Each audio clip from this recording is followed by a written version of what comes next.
Strictly speaking, Luo Qiu was not considered an orphan because he had legal guardians and relatives.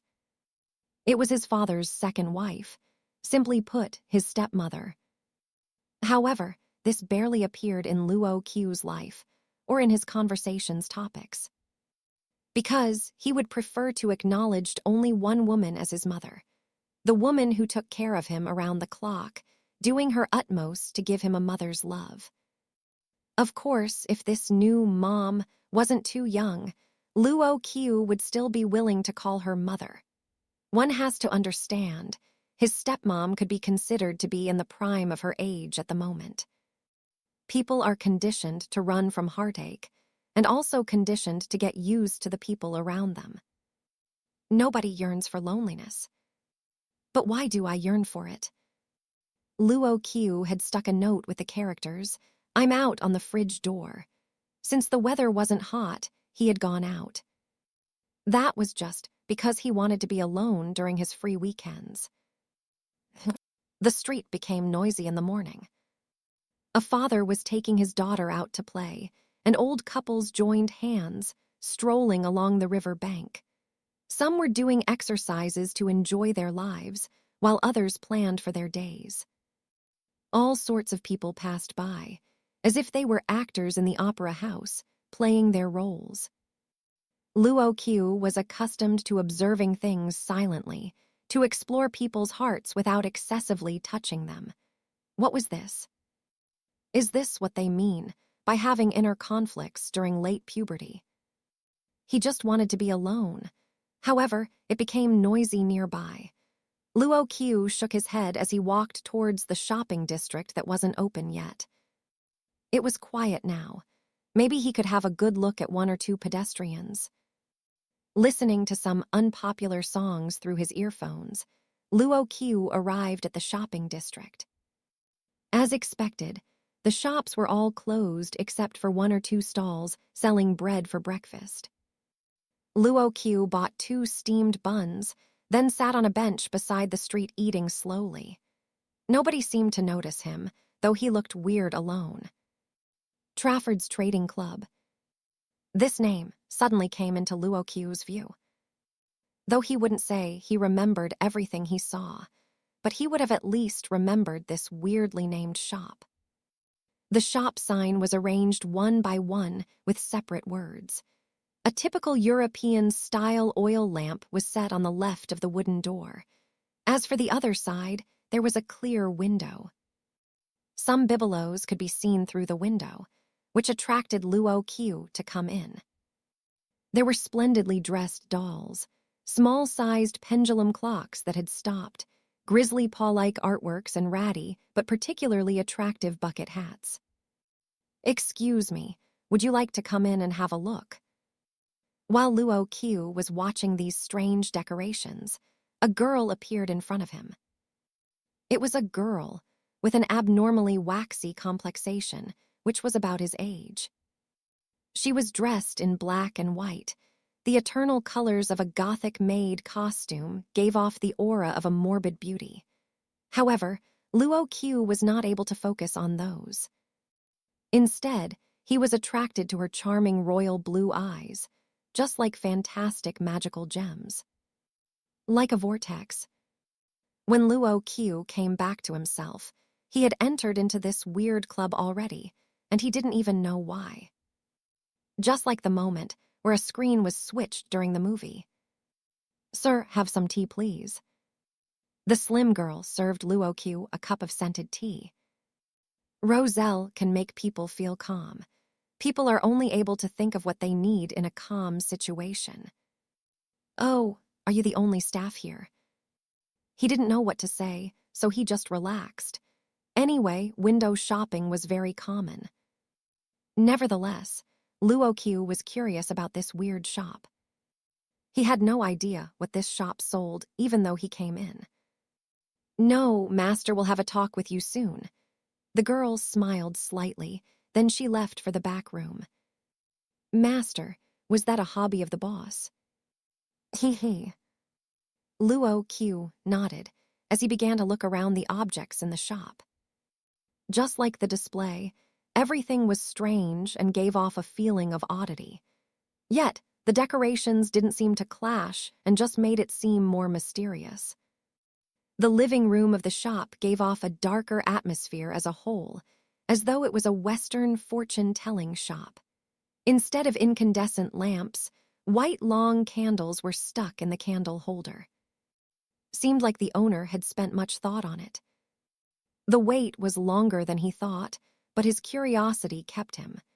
His attention then turned to the objects in the display cabinet. There were 2 scarlet beads fixed up and down by a holder. They seemed to be some kind of jewels which were left in a delicate vitreous container. Without knowing why, Luo Qiu regarded them as moons in the night sky, 2 scarlet moons. When he thought about it, Luo Qiu cracked a smile. "Do you like this pair of scarlet moons?" Another sound was heard. Seemed like it came from the so-called master. Luo Qiu turned around. He saw a tidy and neatly dressed middle-aged man. To be more accurate, a foreign middle-aged man. Different from the girl, his eyes were a cloudy gray. In addition, he was exceptionally fluent in the local language. Just by hearing his voice, one couldn't tell that he was a foreigner. Besides, the man's handsome appearance also attracted attention. "I was just having a look," Luo Qiu answered subconsciously. Both the boss and the girl gave Luo Qiu a mysterious feel. Just then, the boss smiled slightly. Then he walked to the display cabinet and took out the vitreous container gently. He looked at Luo Qiu and said, "This pair of scarlet moons is an item that belonged to the clansmen of a tribe living in the mainland of ancient Latin American. Their eyeballs would become a beautiful scarlet once they experienced unbearable sadness, indignation, or delight. It also releases amazing light under the moonlight. Of course, this tribe also went extinct. Because of their beautiful eyes, these may be the only scarlet moons left." Were these eyeballs? Luo Qiu stared blankly. He felt like he was listening to a nonsensical story, and he even listened to the end. But the boss's words were unexpected, so Luo Qiu asked, "How much would you sell this precious treasure for?" The boss smiled and said, "The price needs to be fixed by the customer, because this is the trading club. So if you want to get this pair of scarlet moons, please take out something you feel worthy in exchange for it. One more thing, we don't accept any form of currency." So, this was a lunatic shop opened by a lunatic man. "Don't you like it?" The boss wasn't disappointed. He put the item back, took Luo Qiu's arm and sat down. "Then let us have a conversation. What do you need?" "What I need?" Luo Qiu laughed. "I don't even know what's sold here." Luo Qiu shook his head and stood up, saying, "Sorry, there seems to be nothing I need. Of course, this shop is certainly special, so I will come again if I'm available. You can buy whatever you want, of course with a price, so what would you like?" With a smile on his face, the boss sat there quietly and looked at Luo Qiu with extreme confidence. It seemed today was not going to be boring as usual. Luo Qiu looked at the boss's eyes and was lost in thought for a moment. What did he really want? Luo Qiu thought about it subconsciously. He felt comfortable in this quiet atmosphere. Here was like another world. He could see pedestrians outside, yet they could never see him. He could observe everyone alone like this. "This place, I would like this place." Luo Qiu slowly spoke out his mind. In just a moment, he came back to his senses, feeling everything was inconceivable here. Then he broke into a cold sweat.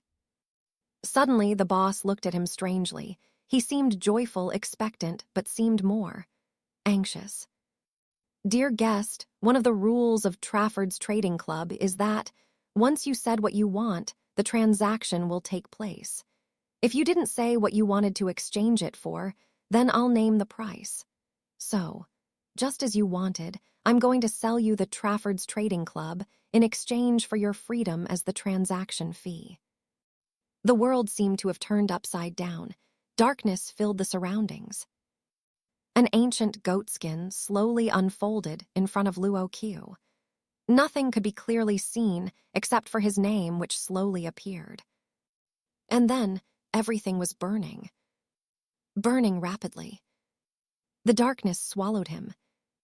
The third rule concerning transactions of Trafford's Trading Club is only guidance can be provided to the buyers. Any forced sale is forbidden. Upon reading this part, Luo Qiu put down this club owner's instruction manual and thought. If so, then the me who is reading this booklet now can be considered a victim of irregularities. Master, here is your lunch. A bowl of borscht with a tempting scent was laid in front of him. Yi had even arranged the tableware which Luo Qiu needed, then stood aside to await his further instructions. Yu Yi was the servant girl of this club. But Luo Qiu had mistook her age previously. She was actually pretty old. In addition, Yu Yi was not human being, but a puppet made from special materials through alchemy. Because of the excellent alchemy skill, she looked just like an ordinary person. The most important thing, though, was that there was a living soul sealed in Yu Yi's body.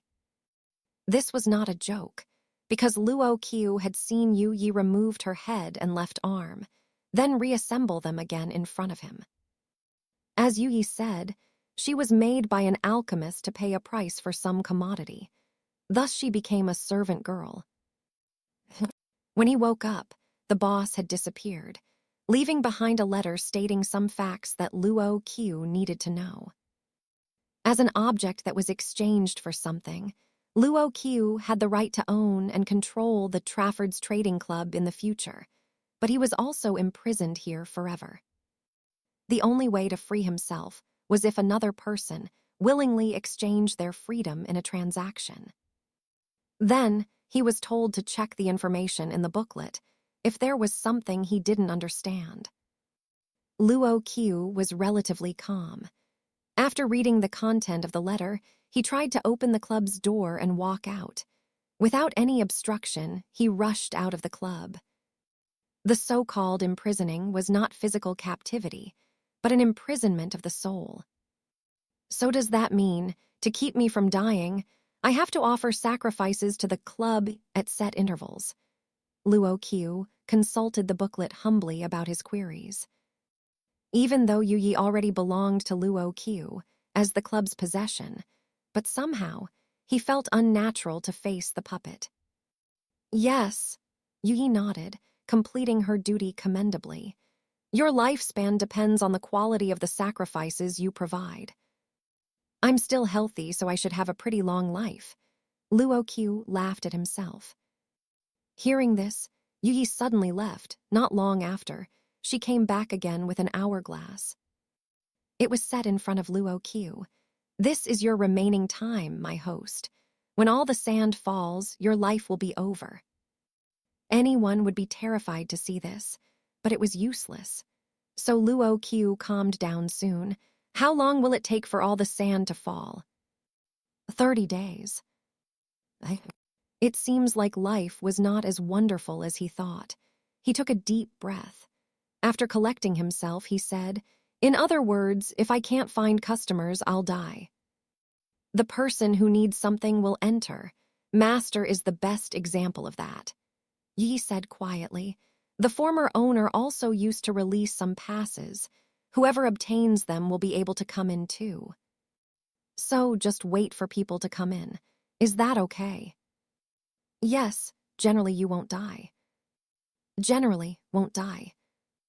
Okay. As stated in the letter the former boss left, he would be imprisoned here forever. But based for this price, he possessed everything in this club. Looks like I don't have to worry about the spontaneous trip with my classmates.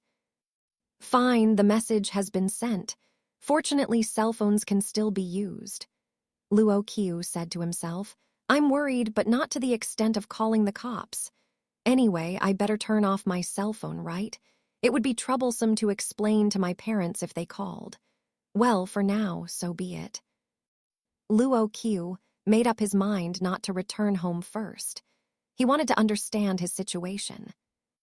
As for the university, it was fine to skip 1 or 2 days' classes. Thus Luo Qiu braced himself up after planning. Simply stated, Other could replace him using the same method as the former boss. Or was there any other method that had not been discovered, which could get rid of the shackles of this club, yet retaining the ownership? Luo Qiu regarded himself as a greedy guy. But he had to be cautious. After experiencing such schemes, it would be unwise to be careless. Anyway, let's just waited for the first sale. Luo Qiu was confident in his patience. Maybe due to his isolated nature, he could just stare into space for a whole afternoon, unlike other who would rather play with their cell phone than read a book. Take things as they come. There were only a few pages to the booklet, hence Luo Qiu finished it quickly. Then he started to observe the club carefully. Actually, the inside was more spacious than it seemed from the outside. It was a building with many floors. However, you could only see the hall from outside. And as Yi said, only a portion of people could see them. The view that others saw would be the original scene of the shop. Was it one of the magical points of this club? On the contrary, Luo Qiu thought there was nothing wrong with it. After all, he had witnessed the horrible sight of Yi moved her head and arm then reassembled. The 3 floors were the hall, the living room and bedroom. It also included the kitchen and the washroom, etc. As for the 3 basement levels, they were the storeroom for depositing commonly traded commodities, 1 floor for storing valuable commodities. The 3rd floor had a weird sacrificial altar. Luo Qiu walked around the altar. There he felt a bone-chilling terror, so he went back to the hall at 1st floor. The 3rd floor was too weird. As soon as he closed it, there was a sense being monitored thoroughly. When he left the 3rd floor, Luo Qiu calmed down and started to recall the situation then. Normally, he would never have said that sentence. I was cheated. Getting used to something was a scary thing. He didn't sigh or get mad. Master, what did you say? Yi stopped cleaning the shop, turning around suddenly and asked wonderingly. Nothing. Luo Qiu smiled, ordering the girl to continue working. And then he started to observe Yi. He wondered who was the subject the alchemist chose. Yi was tall and graceful like a mixed blood of the East and West. Of course, Luo Qiu couldn't deny she had a good figure, but she was actually a puppet. But who was the living body, and why it was sealed in her body? Interesting questions popped up, and Luo Qiu started to be distracted again. Ding! The sound came from the bell on the door. It rang when someone came in. Luo Qiu was awakened up by the bell. He looked towards the door. It was a middle-aged man with a worn-out face. Excuse me, is this Trafford's Trading Club? Can I really buy anything I want here? The man asked uncertainly with a tone of expectation. Luo Qiu found the man holding a black card in his hand. This might be the so-called pass that was released outside. Luo Qiu started observing his first customer out of habit. Though he still had basic courtesy and maintain eye contact, but Luo Qiu could see he was travel-stained and nervous. He wore a black suit without a tie, and his top buttons were unfastened. In addition, his suit was wrinkled, and a glimpse of stubble could be seen on his face. His eyes were also bloodshot due to the lack of sleep. In general, Luo Qiu thought this customer was in a fragile condition due to 1 or more late nights. He was a native, judging by his accent. That's all he knew for now. Luo Qiu nodded in his heart. Then, there was no then. Let's return to the scene. The customer with the pass of the club in his hand revealed that he knew some details about the Trafford's Trading Club. Then, as the new boss, Luo Qiu stayed silent from the very beginning because he didn't know what to do. Should he greet the customer? But how should he greet him? Coolly appear like the former boss? But the problem was he had already sat down when the customer came in. Or should he introduce some of the items here, say something amazing to show off? But he knew nothing about the goods here except the little knowledge he had about the Scarlet Moons. To raise the topic that the Scarlet Moons was actually a pair of eyes with a person who was dozen years older than him. That would feel really awkward. Luo Qiu didn't know what to do next, but the customer was waiting there, looking at Luo Qiu nervously, which made him more uncomfortable. "Do you want to buy something?" After some period of preparation, Luo Qiu had broken the silence first. "You are?" the middle-aged man asked doubtfully. "This is the boss. Please take a sit, esteemed guest," Yi said suddenly. Though she was only a puppet, she was flawless in every aspect, even able to solve problems for her boss. Just then, Luo Qiu considered Yu Yi, the capable servant girl, much more useful than that useless dull booklet. However, she was only a puppet. The middle-aged man was seated in the drawing room by Yu Yi. It was actually a round table near the window. As the customer sat down, Yu Yi walked to Luo Qiu, saying lightly, "It's okay for master to listen to the customer's request and estimate if it is worth completing the transaction or not. Of course, it's okay to refuse if you think the transaction fee isn't enough."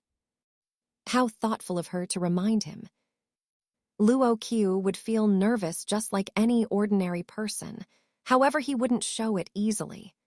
He nodded, walking to the customer and sitting down silently. "Are you really the boss?" The middle-aged man looked at Luo Qiu from top to bottom. "Is that weird?" Luo Qiu asked back. The man promptly shook his head, as he was afraid Luo Qiu would get angry, and explained, "No, no, no. Just different from my imagination." Luo Qiu asked curiously, "What did I look like in your imagination?" He said, "I heard about the legend of this club from my ancestors. However, even my grandfather didn't know how long this club had existed." Then he sized up Luo Qiu and said, "My grandfather said he had bought 3 things here in his lifetime, and the boss never changed. But he wasn't a junior." "Let's talk about what would you like," Luo Qiu said coolly. He wanted to appear mysterious, even though it didn't seem to help in this transaction. He just purely followed what the former boss did and felt that he should learn from him. When he heard this, the middle-aged man hurriedly put a black card on the table. He seemed to attach great importance to this card, because he had grasped it tightly ever since he came into the shop till now. "This, I want to buy my factory back." Then he started to tell his story. His name was Jin Zifu. His family was famous for running a factory that manufactured large-scaled machines. Of course, Luo Qiu had never heard of his name before, as he had never paid attention to the business circles.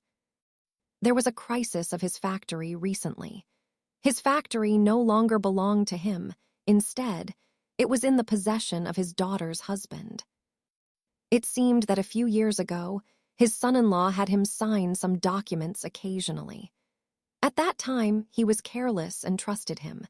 Before he knew it, the factory and his properties had all been transferred to his son-in-law. His daughter died in a car accident, but her husband didn't remarry and continue working in the factory to raise their little child. That was why Jin Zifu had trusted him more and more. Then he lost everything in an instant. Zikian, no, that bastard, intends to destroy the factory, then cooperate with property developers to build large-scaled, luxury housing estates on that ground, and only paltry reparations for the workers and their families. Some of them have worked in the factory for more than half of their lives. I'll never allow such things happen.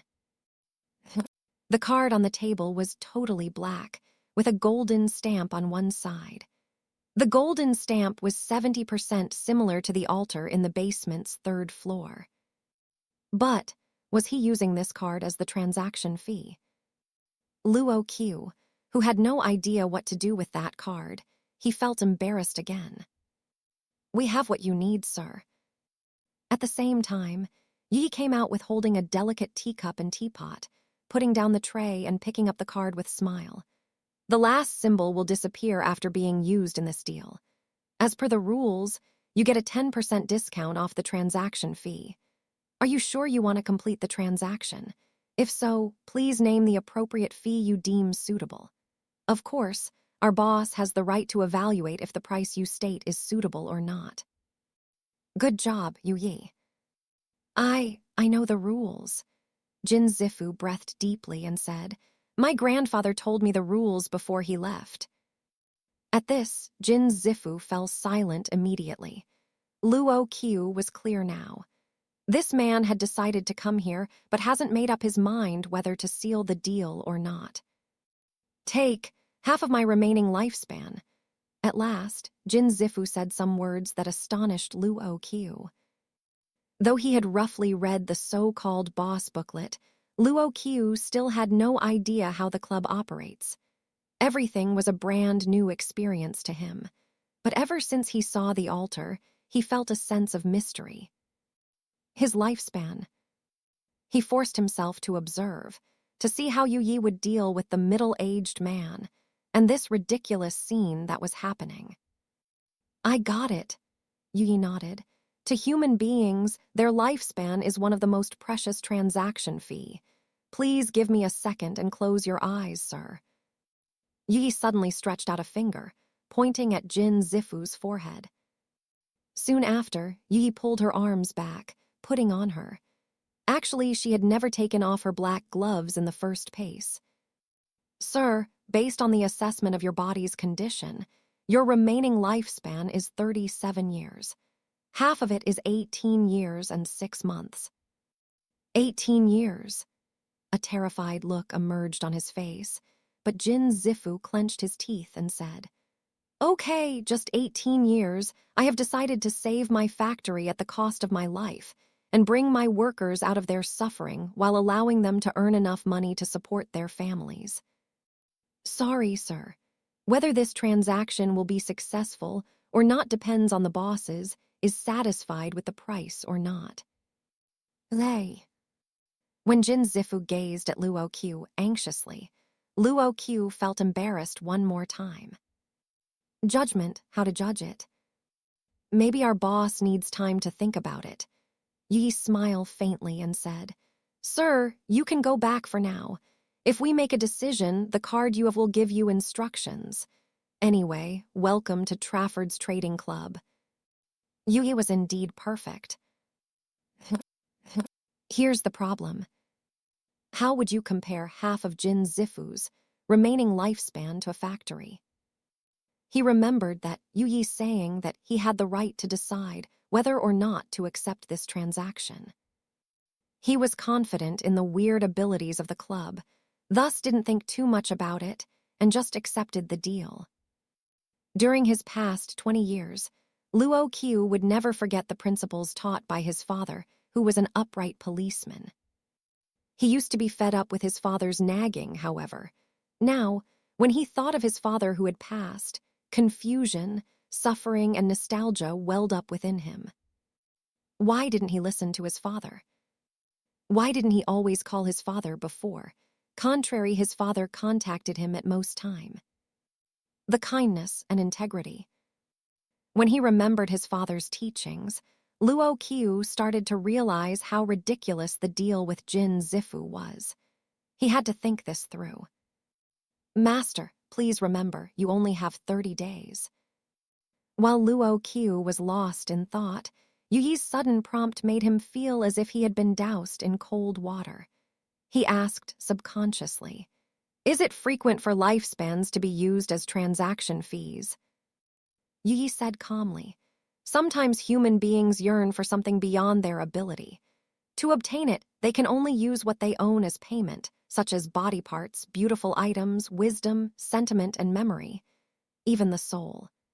Due to their self-preservation instincts, they are more concerned with visible losses, thus they prefer to use their lifespan, which cannot be seen, as the transaction fee. Luo Qiu had calmed down, suddenly saying, "Trafford devil. It means devil, right?" Yi gave a slight smile. "Master, have you decided yet?" Luo Qiu nodded and said, "If there are only 30 days available for me, I won't let myself die so easily. Rather, I would try to survive by any means, just like any other sane person. This means that I should abandon compassion to live." He looked at the decorations on the display cabinet. "I'm trapped in the club. Even if I refuse Jin Zifu's deal, I won't be able to dodge these situations forever. So I should give up my compassion." Then he suddenly shifted his attention to Yu Yi. "Integrity is the only thing I don't want to lose. I will accept this offer, however, I have a condition. Teach me how to evaluate if the price is fair." If Jin Zifu was determined to use his lifespan as the transaction fee, the only thing Luo Qiu could do was to give him a fair trade. So he accepted the deal. Compassion and integrity, his father always said, rather than just thinking, it would be better to act. Only after acting would you be able to comprehend your actions. "So, my master, let's start the evaluation process for Jin Zifu's factory. Give me a second, I'll go change my clothes." Yi smiled and said. Then she went upstairs. Soon, she came down in casual wear. She was still wearing black and white, but had changed to a chiffon dress with a deep neckline. The top was white while the area beneath her chest was black. The form-fitting dress covered half of her thighs, exposing her white legs. And she wore a pair of sliver-gray flat shoes. In an instant, she became fashionable. Combined with the Westerner's figure, she looked like a model. Yi showed up in front of Luo Qiu, clasping her hands in front of her, saying gently, "Master, Yu Yi is ready to go out." "Go out?" Luo Qiu stunned. "Are we really going to his factory?" Yi nodded and said, "Yes, we have to take into account the state of his factory, their operating capabilities and the amount of workers, etc. This is to get a more accurate understanding to figure out its original value." "But we don't know the factory address yet." Yi was still graceful. "Don't worry, master. As long as you wish for it, you will be able to get there. In fact, it should not be too far. You should be able to do it with your current abilities." While saying this, Yi walked to Luo Qiu, gently adjusting the bangs covering his forehead. Her fingers glided from his forehead down to his cheek. Then, smiling faintly, she held his hand and said softly, "Close your eyes. Imagine that you want to reach Jin Zifu's factory and the club will respond to your request." Close the eyes. Then imagine. Next, he felt an odd sensation. His body turned light, as if he had escaped from the grasp of gravity. Luo Qiu felt absent-minded for a while. When he regained conscious, he felt he was back to normal. Luo Qiu opened his eyes. He seemed to be surrounded by factory buildings and could hear the noise of machines. "Is this my ability?" Luo Qiu looked around in surprise, then took out his cell phone, checking his location. Seems he was in the suburbs. "Yes," Yi said with respect. "This is the ability of the boss. Currently, each ability is only at the preliminary stages since you just took over. The abilities will gradually be enhanced as the deals you make increase. At that time, with just a mere thought, you can obtain all the information of this factory." All Luo Qiu could think of at the moment was, how amazing. Luo Qiu just followed Yu Yi around the factory. There should have been plenty of workers, however, none of them were seen on the way. Yu Yi seemed used invading private property without permission. Why was she so well versed in it? Most likely because Yu Yi had done plenty of similar things like this and became accustomed to it. It seems like it wasn't hard to get used to the peculiar abilities of the club. If you have a strong enough heart. Is this the manager's office? Yu Yi stood still, and Luo Qiu looked at the door plate in front of Yu Yi. Manager's office, Cao Ziqian. Cao Ziqian. If he remembered correctly, it should be the name of Jin Zifu's son-in-law. The easiest way to get the information about this factory is through here. Yu Yi smiled faintly, opening the door of the office and respectfully standing aside. "Master, please come in." At the moment the door was opened, Luo Qiu was aware that a dumbfounded young man was looking at him. "Who are you?" the man asked at once. He excluded a sense of pressure that students were not able to show. Luo Qiu stared blankly, braced himself, and walked in the room. Then Yu Yi followed him. Cao Ziqian frowned and stood up. In his view, these two looked like an innocent student and a beautiful woman. But he didn't recognize either of them. "Who are you? I should remember you if you've made an appointment." His palms pressed the table near the phone, without a hint of recklessness or panic, calmly saying, "Please tell me the purpose of your visit." "Mr. Cao, my master wants to check the business condition of your factory." Yi walked forwards and smiled. "Please." Cao Ziqian stunned and frowned. "You're not welcome if you came to make jokes. Please leave. I'll tell security not to hurt either of you." Yu Yi said, "Please cooperate with us. Don't put me on the spot, okay?" Yu Yi said with a soft voice, her bright eyes shined like sapphire. Under that gaze, Cao Ziqian's expression turned dull, then slowly said, "Okay, okay." "Is it hypnosis?" Luo Qiu asked suddenly. Yu Yi nodded. "It's just a small trick, and only works on ordinary people who don't have a strong psychic force." Yu Yi's abilities were indeed top-notched. Luo Qiu looked at Cao Ziqian curiously, then he went over, waving his hand in front of him, but there was no reaction. Then only did he calm down a little. "Is he going to tell the truth?" Luo Qiu asked. Yu Yi nodded. "Most of the time, unless it's a sensitive matter." Luo Qiu fell silent for a moment, then he looked at Cao Ziqian and asked, "Jin, Zifu said you had him sign some documents to transfer the ownership of the factory to you. And now you'll cooperate with property developers to destroy the factory. Is that true?" "Yes, it's true," Cao Ziqian answered woodenly. Luo Qiu frowned and sank in thought for a moment. Then he said, "Tell me the state of operations concerning the factory, please." "It'll go bankrupt in 3 months." Luo Qiu was stunned. "Bankrupt?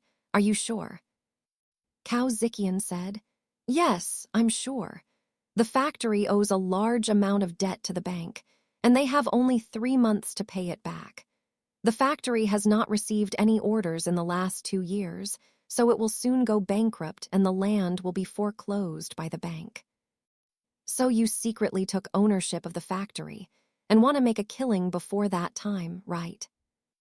"I have to do so because I can't bear to see everything disappear before my eyes." Cao Ziqian said with a miserable expression, "I must keep." He seemed to be struggling. As Yu Yi said, he would wake up if it was a sensitive question. "You, what were you doing to me?" While yelling at them, Cao Ziqian nervously snatched up the phone. "Shelley, call the security guards to come over now." Luo Qiu had a glanced at Yu Yi subconsciously. Just then, as if to solve the problem for her master, Yu Yi walked to Cao Ziqian quickly, waving her arm in front of him. Then Cao Ziqian closed his eyes and fell to the ground. He seemed to be unconscious. "Master, don't worry, he won't wake up in half an hour." Yu Yi said slightly, "Master, have you made your decision?" Luo Qiu took a look at the table quickly, then shook his head suddenly. "No, I want to go to another place." Jin Zifu took the black card from his pocket and came to the club again, nervously.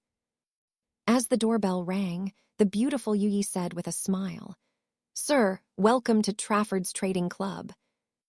Jin Zifu nodded to her and saw the club's boss sitting near the table he had sat previously. Jin Zifu hurried to Luo Qiu, sat down and asked, Sir, my factory. Luo Qiu smiled faintly. No problem, with the price you're offering, you can get your factory back. Jin Zifu was delighted. Really? Luo Qiu clapped once. Yi then came forward holding a tray with several documents on it.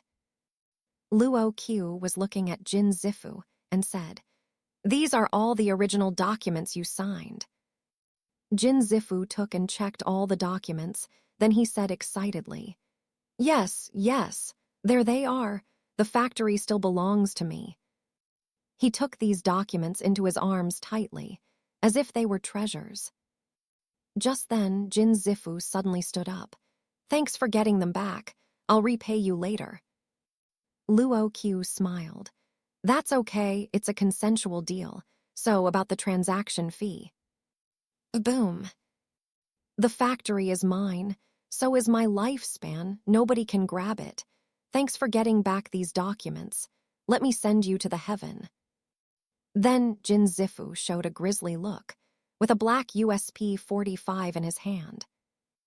ACP bullet of .45 could inflict a fatal damage in people's body. Right then, such tragedy happened on Luo Qiu. There was a striking wound on the center of his forehead. Luo Qiu fell down from the seat. Then crazy Jin Zifu pointed the gun at Yu Ye. You too. Boom, boom. 2 shots were raised on different parts of her chest.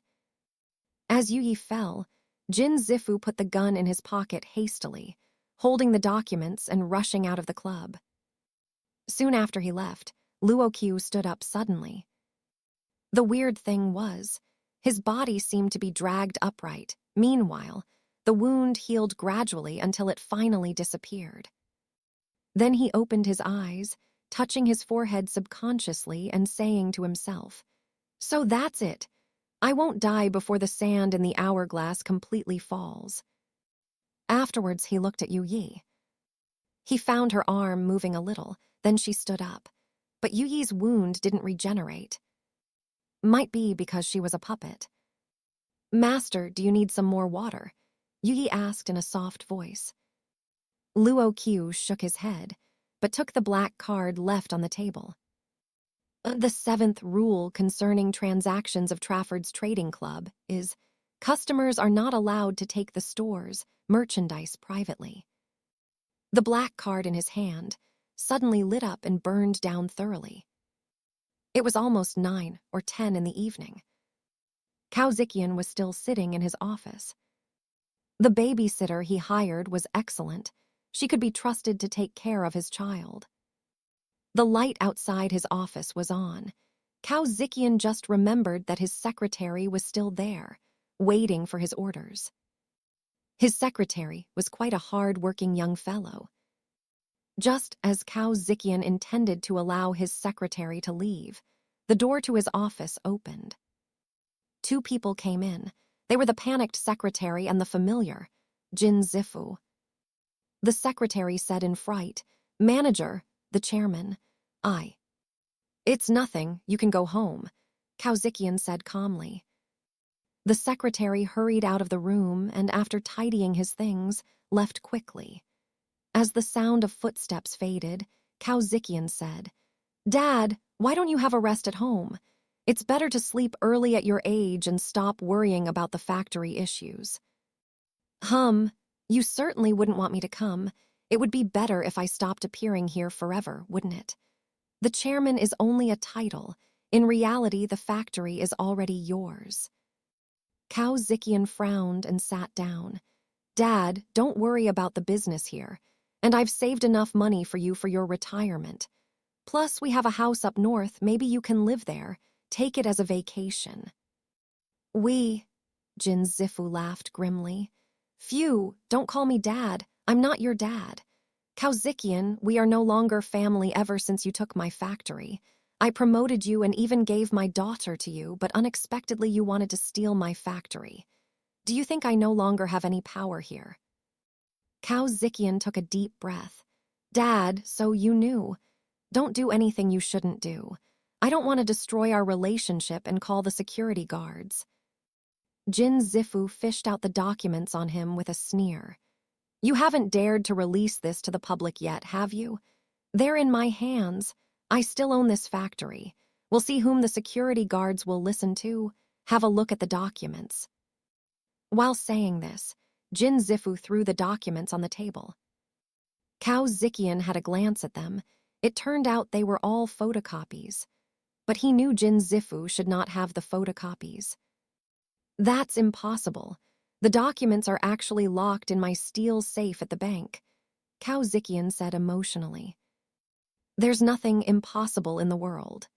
Jin Zifu snorted. If you understand, get out of here now. I never want to see you again. I'll let you off just this once due to your contribution to the factory. Old fart, you push me too far. Cao Ziqian raised his head, rushed over to Jin Zifu, and pushed him over. He pressed Jin Zifu's down and squeezed his throat. A way? Do I have a way? How did you treat me all these years? You borrowed a large amount of money from the bank in my name without any way of returning it. Plus, you've lost all your property through ceaseless gambling. Without my efforts, this factory would have went bankrupt a long time ago. So I won't let you rob what is rightfully mine. You. As Jin Zifu struggled, he reached to his pocket stealthily. He never thought Cao Ziqian would lose his mind and pounced on him. Now, Jin Zifu regretted that he came up alone. He finally found his pistol. While pulling out his pistol shakily, he aimed at Cao Ziqian's waist. Once he pulled the trigger, he could escape the clutches of death. However, just then, his pistol disappeared. Mr. Cao, if you strangle him, you'll have nothing left. Don't you want to accompany your child during his birthday? A slow voice resounded through the office. Cao Ziqian was shocked. He then let go Jin Zifu's throat, standing up with a panic, looking towards the source of the voice. It's you. Cao Zifu screamed. His eyes was full of fear. Because he saw Luo Qiu and Yu Yi, but he remembered clearly that they had been killed. The gun. It was that woman who grabbed his gun. Jin Zifu was too panicked to do anything after realizing the USP-45 was in Yu Yi's hand. That's impossible, you too. No way, no way, no way. Jin Zifu trembled and continued moving backwards. Luo Qiu said quietly, Mr. Jin, do you remember we haven't completed the deal? Didn't your grandfather tell you the club's rules? Because you didn't fulfill your promise, I have the right to confiscate the goods you want. Jin Zifu said in a quivering voice due to fright. No way. I've destroyed all the documents the first time. Luo Qiu picked up all the messy documents, then smiled. Do you mean these white papers? No problem. You can destroy as many as you want. Those documents filled with details and signatures instantly became pure white papers. After watching this, Jin Zifu went crazy. So did Cao Ziqian, who was totally astonished. He wondered how did the young man and the woman came in, and why did the documents magically went blank. You liars, Jin Zifu roared. You lied to me from the very beginning. You broke the promise. Luo Qiu said calmly, I think Mr. Jin broke the promise first. You have been lying to us ever since you came into the club, haven't you? By looking at speechless Jin Zifu, Luo Qiu said slowly, You can lie using any means, but your eyes will always betray you. Actually, I believed your words that Cao Zifu usurped your factory and you'd like to take it back for the workers. But I didn't feel any sincerity at all from your eyes. In addition, when people are lying, they will expose some little actions unconsciously. So you doubted me just because of this. Jin Zifu felt inconceivably. Luo Qiu said, I only suspected you the first time. It was not until I came over here did I discover the truth. Those are not important now. Then Luo Qiu shifted his focus on Cao Ziqian. The most important point is, I met your factory manager. After saying that, Luo Qiu walked to the office table. First, I remembered Mr. Jin said your daughter died of an accident several years ago, but her photo was still set there. In the photo, there was a woman was holding a newborn baby with a happy smile. The photo proves that Mr. Cao is a sentimental man. That gave me a good impression. So I'm more interested in the so-called bastard described by Mr. Jin. Jin Zifu couldn't say a word. Then Luo Qiu said, his table was full of documents, and he was working when I came here in the afternoon. Moreover, the quilt and pillow on the sofa shows Mr. Cao often rest here, even sometimes sleeping. Furthermore, he hired a male secretary. There is no reasonable explanation besides that he works too hard and often loses track of time, thus has to sleep here, Luo Qiu said. After that, he looked at Jin Zifu without a hint of expression. A man who still loves his dead wife, works overtime for the factory, along with such a simple office that doesn't match his manager position. Why did Mr. Jin deem him as a dirty dog who wanted to seize your family's property? Jin Zifu finally showed his atrocious nature. Right, I lied to you, so what? How can I believe you at random? By the way, you never had those documents, did you? Luo Qiu shook his head. You're wrong, I've got the documents you need. He stretched out his hand. A bright light flashed, then a file packet appeared in his hand.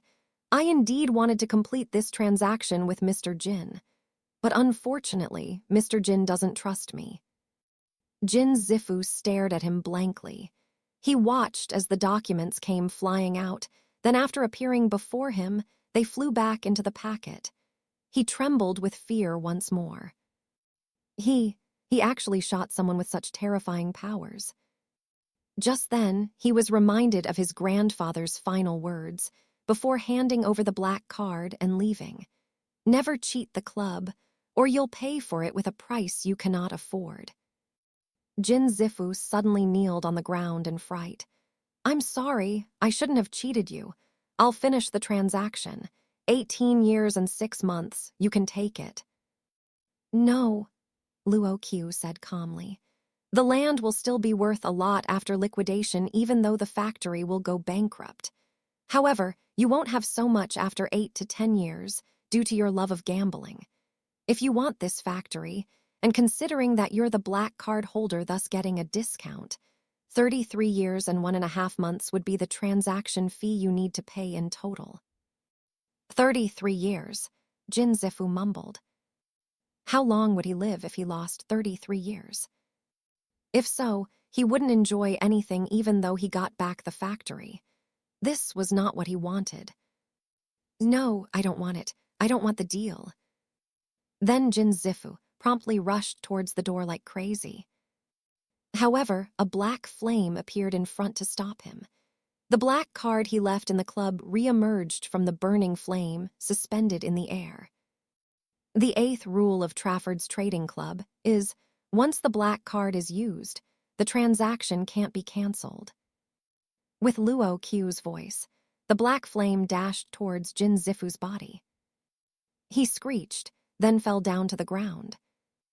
As for the black card, it flew back to Luo Qiu's hand, and the golden stamp carved on the card gradually vanished. Luo Qiu threw the file packet back to Jin Zifu, then said, "The transaction is complete." The office fell deathly silent. Cao Ziqian looked pale and his breathing rate went faster, because Luo Qiu was walking to him. The inconceivable scenes Cao Ziqian witnessed left him in extreme shock.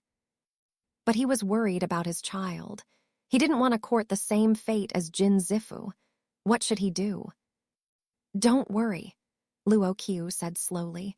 The deal was with your father-in-law. It has nothing to do with you. Cao Ziqian collected himself and looked at Jin Zifu, who was lying on the ground. He didn't know anything about the transaction, yet he was dragged into something ridiculous. My father, Jin Zifu, died, Cao Ziqian asked nervously.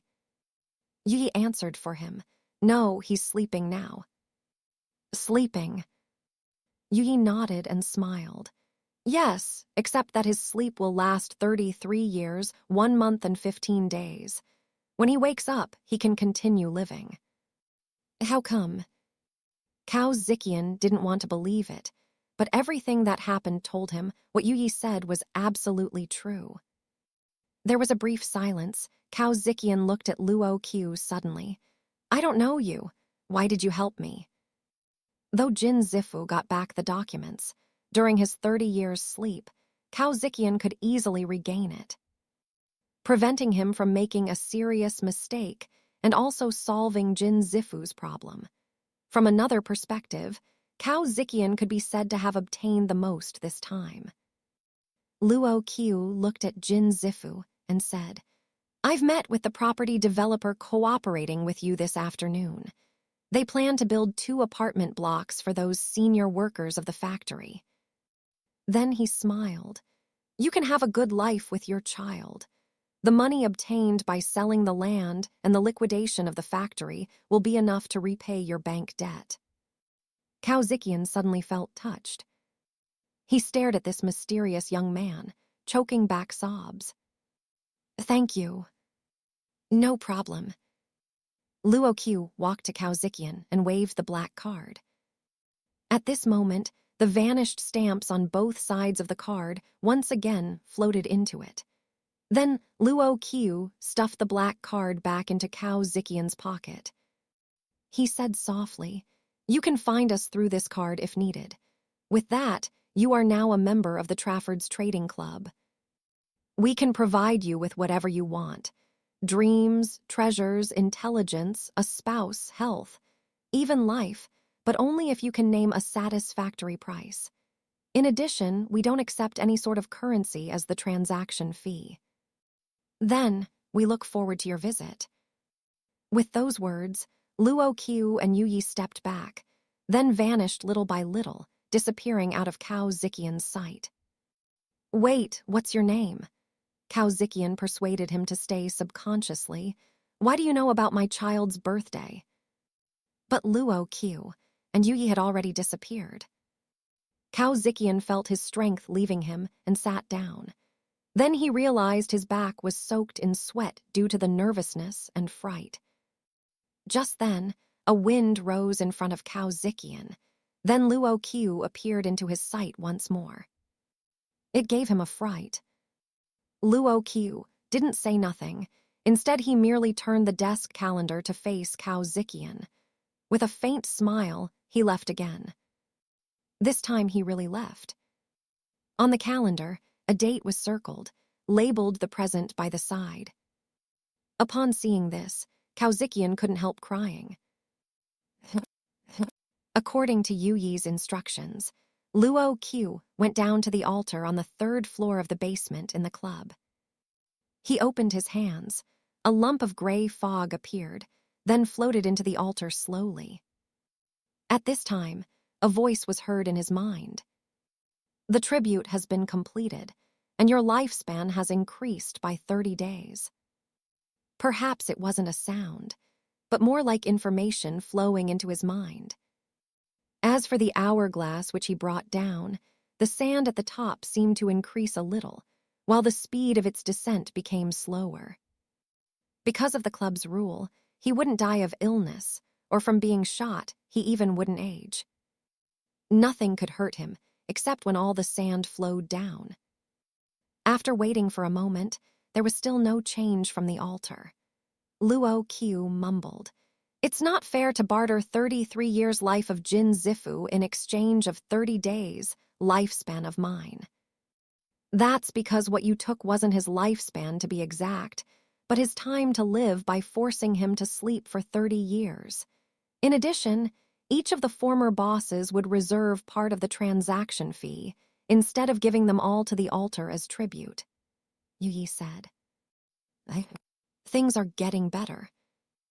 Luo Qiu breathed deeply and said, That explains why there are so many strange items.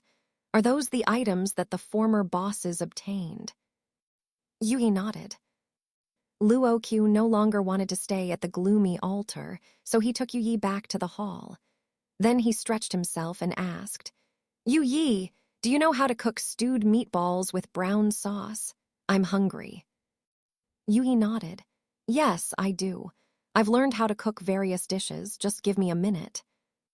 Let me help you, Luo Qiu laughed. And from now onwards, please continue to advise me. Yu nodded. Her dark blue eyes blinked, shining like beautiful gems. Late at night, the bustling shopping district became quiet. Only tramps and drunkards were sleeping or stumbling outside.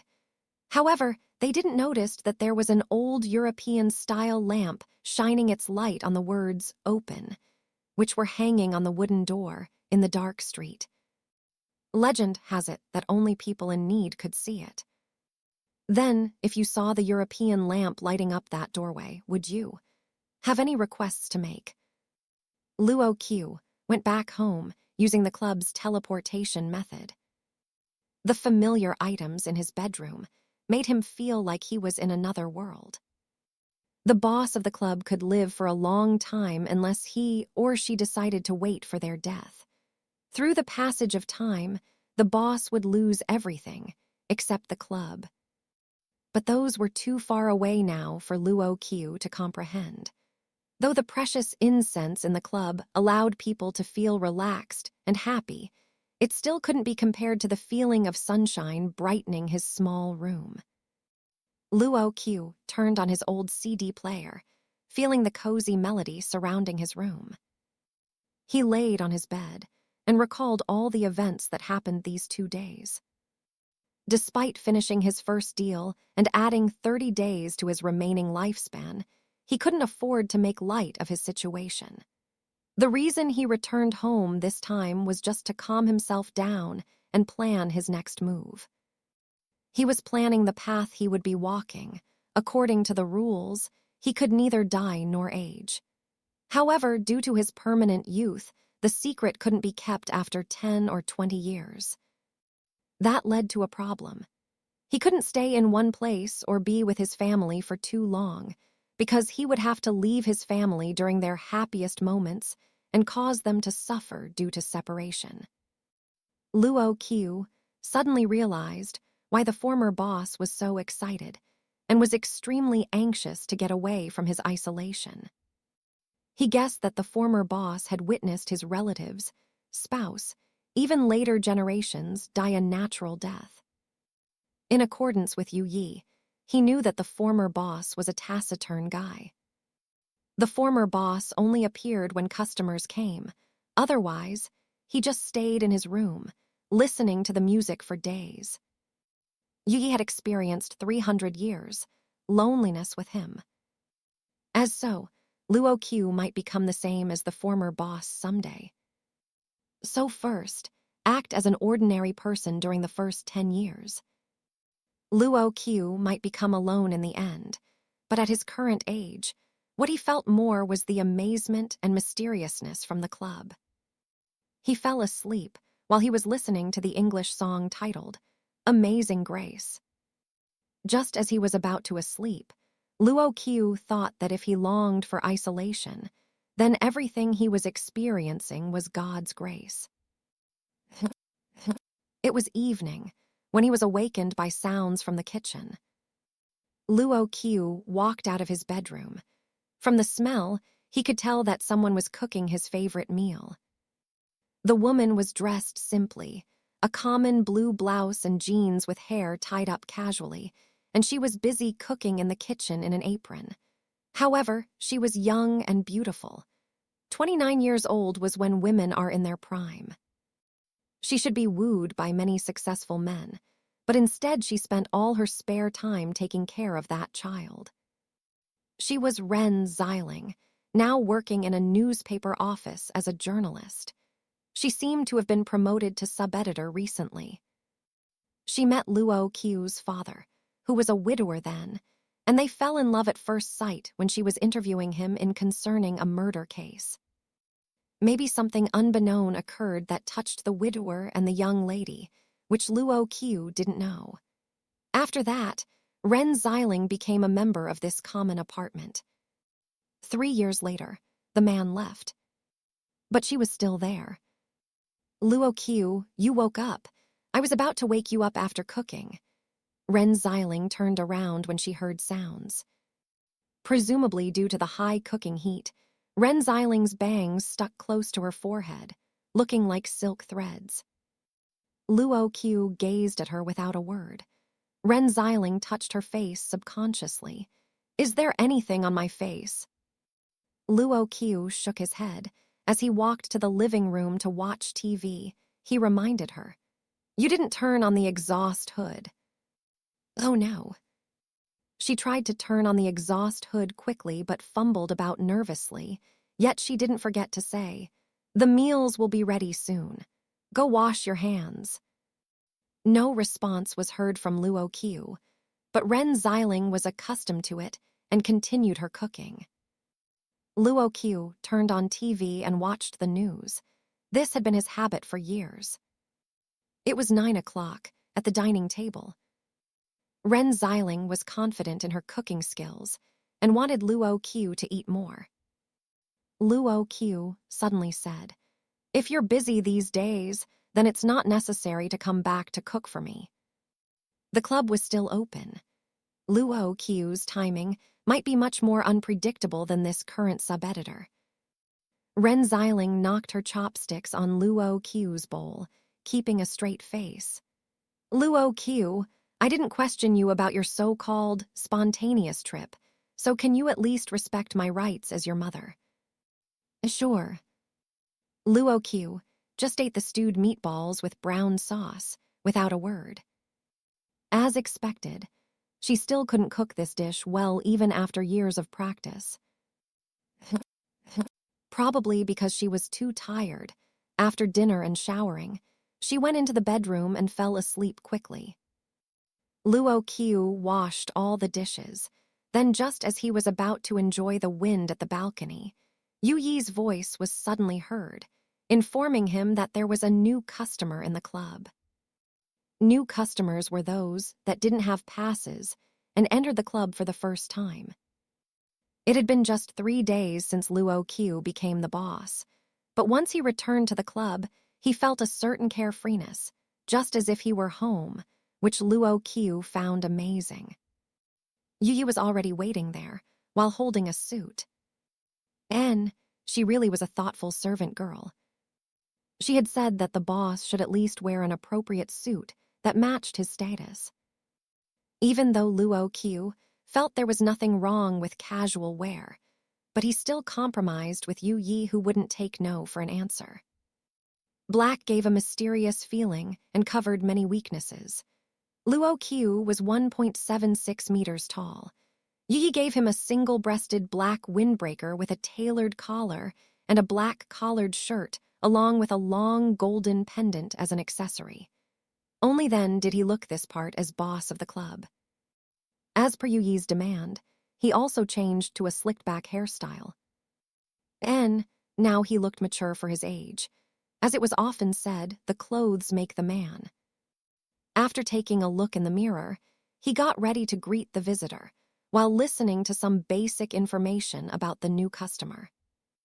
When Yu Yi said that the new customer was a newly formed monster, Luo Qiu was so surprised he missed a step and almost tumbled down the stairs. He remembered the rule that the boss wouldn't die, so he didn't feel afraid. In fact, he felt curious about the monster. Monsters always gave Luo Qiu a mysterious feeling. He wondered if they looked like what was shown in the movies. However, reality was harsh. When he realized the object in front could move, Luo Qiu renewed the definition of a monster in his mind. The customer was a humpback, wearing a ragged black coat. An old gray sun hat, disposable mask, and sunglasses covered his face. His hands wore white industrial gloves, and he even had a scarf. No skin was exposed, but his looks didn't seem to be out of Luo Qiu's imagination yet. "Greetings. I'm the boss here. May I help you?" As per the club's rules, Luo Qiu had to break the silence and greet him. "I heard there's everything I can buy here. Unexpectedly, it's true." The words were blurred and barely coherent. The hoarse sounds made it seem like his vocal cords had been badly burned. But Luo Qiu understood his words. He had heard about the legend of this club somewhere and finally found it. "What's your name, please?" Luo Qiu asked with smile. At the moment, Yi brought 2 cups of herbal tea. "I don't have a name." The weird guy shook his head. "Call me anything." Luo Qiu looked at Yu Yi subconsciously, but she didn't do anything. It seemed like she was waiting for orders. It was different from the first case where they met Jin Zifu. It might be because she didn't want to act beyond her authority after she told all the rules to Luo Qiu. "Let's talk about what I can do for you." Luo Qiu sat down. As a new boss, there were still many details he didn't know about the deals, so he said directly, "What do you want, and what's your transaction fee?" "Tomorrow evening, my important time. Enemy 1 protect me. Just 1 night." He still answered in that voice. Trafford's Trading Club was known as the place where everything could be bought. It certainly included a period of protection. Luo Qiu had a thought. "You can stay here until you feel safe to leave. We have spare rooms for you." "No must be outside." Luo Qiu frowned. "You said an enemy was chasing to kill you, and you only need to be protected for 1 night, right?" "Yes." "Please explain what your enemy is," Luo Qiu calmly said. "You should know about the rules here." "Mantis, 120 years I can't deal." Luo Qiu turned his view to Yu Yi.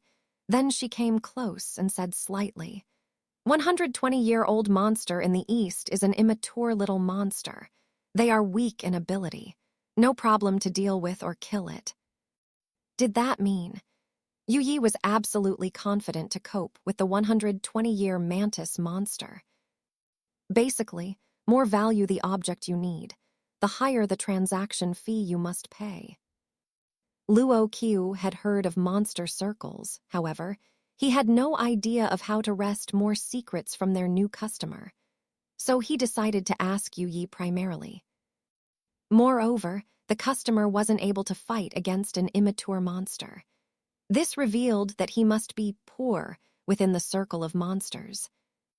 "And what's your transaction fee?" Luo Qiu asked, and also induced him. "You know I will have to deal with the enemy which you are not able to fight, and you need the protection, so it means the protection is as valuable as your life." This. He fished out a parcel of something carefully from his coat. It was wrapped in newspaper. He opened it. It was a white jade token, with the length of 1 finger, a width of 3 fingers, and a thickness of 1 finger, while the top was narrower than the bottom. The customer put it on the table, pushing it to Luo Qiu inch by inch. And Luo Qiu put his hand on the jade token gently. Not only did his lifespan lengthen, Luo Qiu had also received an ability used for identification after the first transaction. Of course, the identification ability would be enhanced once the number of successful transactions increased, but now all he knew was, it was a jade with unknown ability. 20 days of lifespan was required to do a further identification. He would get 70 days lifetime if he gave it as a tribute. And that was everything he knew. Though it was a weak ability, but he had the option to do a further identification. This small jade token was twice as valuable compared to the 33 years of Jin Zifu's life. "No problem." While the buyer was feeling nervous, Luo Qiu nodded slightly. "I can guarantee you a safe night, however. I have another request." But immediately, the new customer interrupted Luo Qiu's words emotionally. No way, you raising the price. Luo Qiu smiled. Don't get me wrong, it's just my interest. I just want to know what you look like if it's possible, but I won't force you, and it won't stand in the way of our transaction. Really? Luo Qiu nodded. The customer seemed to consider for long. Afterwards, he nodded and said in a hoarse voice, Sure, but only you can look no telling to others. It was definitely safe here in the club, as stated in the booklet of the club. Luo Qiu promised the customer effortlessly due to his overwhelming curiosity to observe the customer's appearance. He asked Yu Yi to wait in the inner room, then waited expectantly to see how the customer looked. The new customer seemed to be a little hesitant. Don't be scared. Luo Qiu shook his head and said, Actually, I like horror movies and ghost films. Those have reached the limits of humans' imagination. But it's up to you. Maybe we can talk about your stay tomorrow night.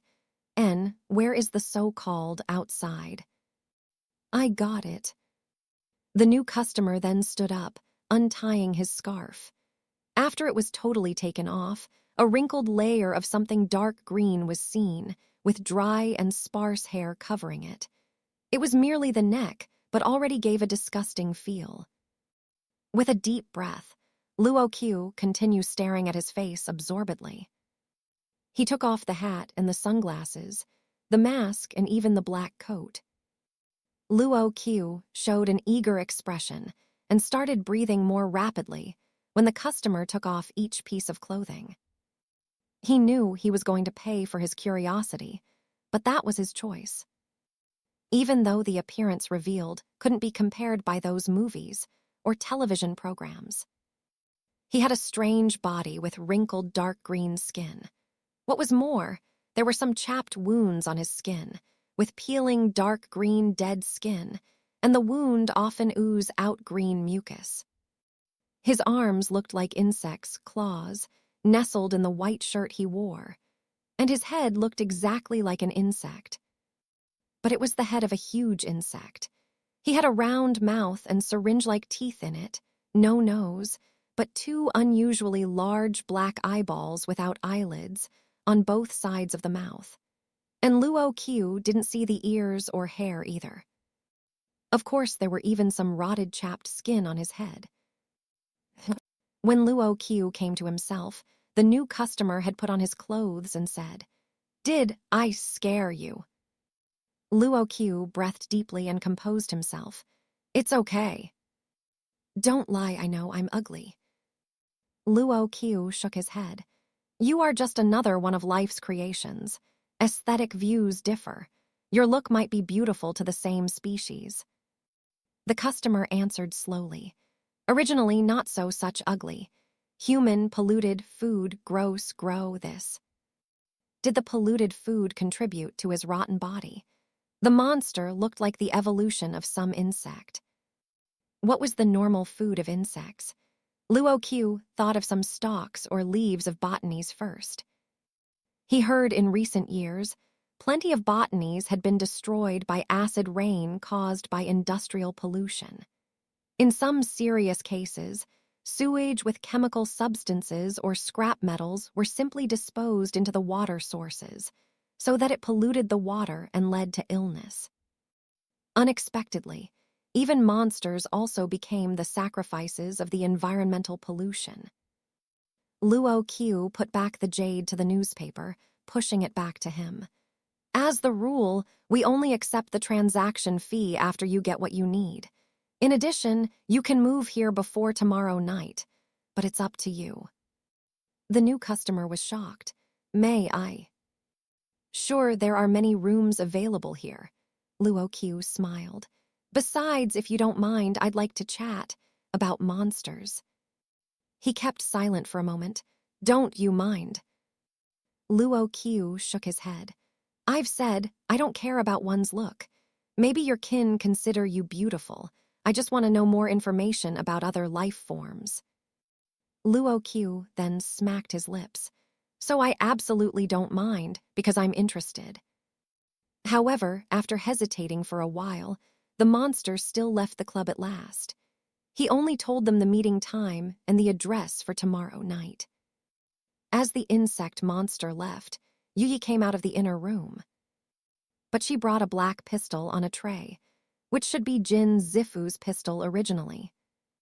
He was astonished by her behavior, but still picked up the pistol in his hand.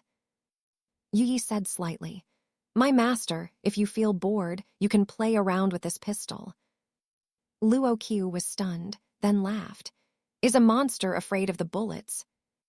Yi said coolly, "In fact, a lot of monsters fear humans' weapons, even though they are much stronger and have more abilities. Most of them are not able to defend against attacks from weapons of mass destruction, or else it would make no sense why human beings don't know about the existence about monsters in the world, and why monsters barely reveal their real self to society."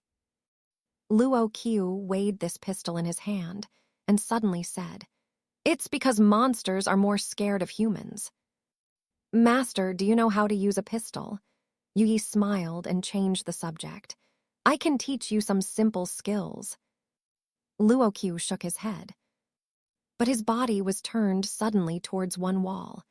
Meanwhile, his feet separated, the distance between his feet being slightly longer than his shoulder width.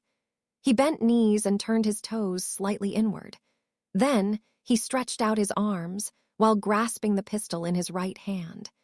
His palm of his left hand was holding the handle of the upper part and resting his finger on the trigger. At last, he acted to aim at a vase near the wall. "My father had taught me to use a pistol before he left," Luo Qiu said, while reminiscing about his father. Luo Qiu had no idea that where Yi got the bullets. Although he used to play with guns in the shooting range under supervision, he hadn't touched one in years after his father left. He just remembered the basic actions, but had to improve his accuracy through shooting practice. The good news was, as the boss, he had the ability of teleportation. Therefore, he went into the wilderness with Yu Yi to shoot at midnight. Boom, boom, boom. His score was terrible, and the sounds merely scaring the small animals. Without realizing it, he had used a dozen magazines. He rubbed his shoulders and laughed after seeing the final recording of his shooting. "Is that okay?" Yui smiled, "As long as you feel happy." Luo Qiu was certainly aware that his results were terrible, but he felt no embarrassment.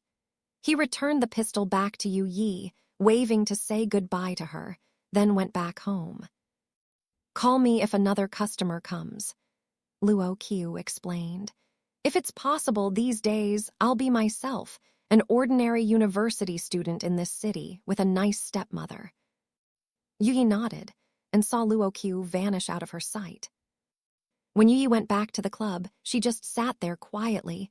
This was considered rest for her. However, as soon as the wooden door opened and doorbell rang, this servant girl would stand up with a beautiful smile, ready to be of service to the customers. Ay. When Luo Qiu woke up in the morning, Ren Xiling had already left home for work. As per his original plan, Luo Qiu should take a bus to the university, but he changed his mind. Luo Qiu had very few real friends in the university. So did most students, actually. That was because not everyone was interested in communicating, and few people would show you their real selves. But the main reason was Luo Qiu's major. Luo Qiu still believed he had been possessed by some ghost during the time he picked his major, which was new and had no seniors. His major was paleontology, with merely 2 students, including himself. On the other hand, there were some advantages majoring paleontology. For instance, there were extremely few classes which the humanities students envied, and had only one professor, who was often absent. Therefore, he wouldn't fail the only course in any case. He heard that the professor was obsessed with his research in paleontology, so he was funding his research under the guise of the new major.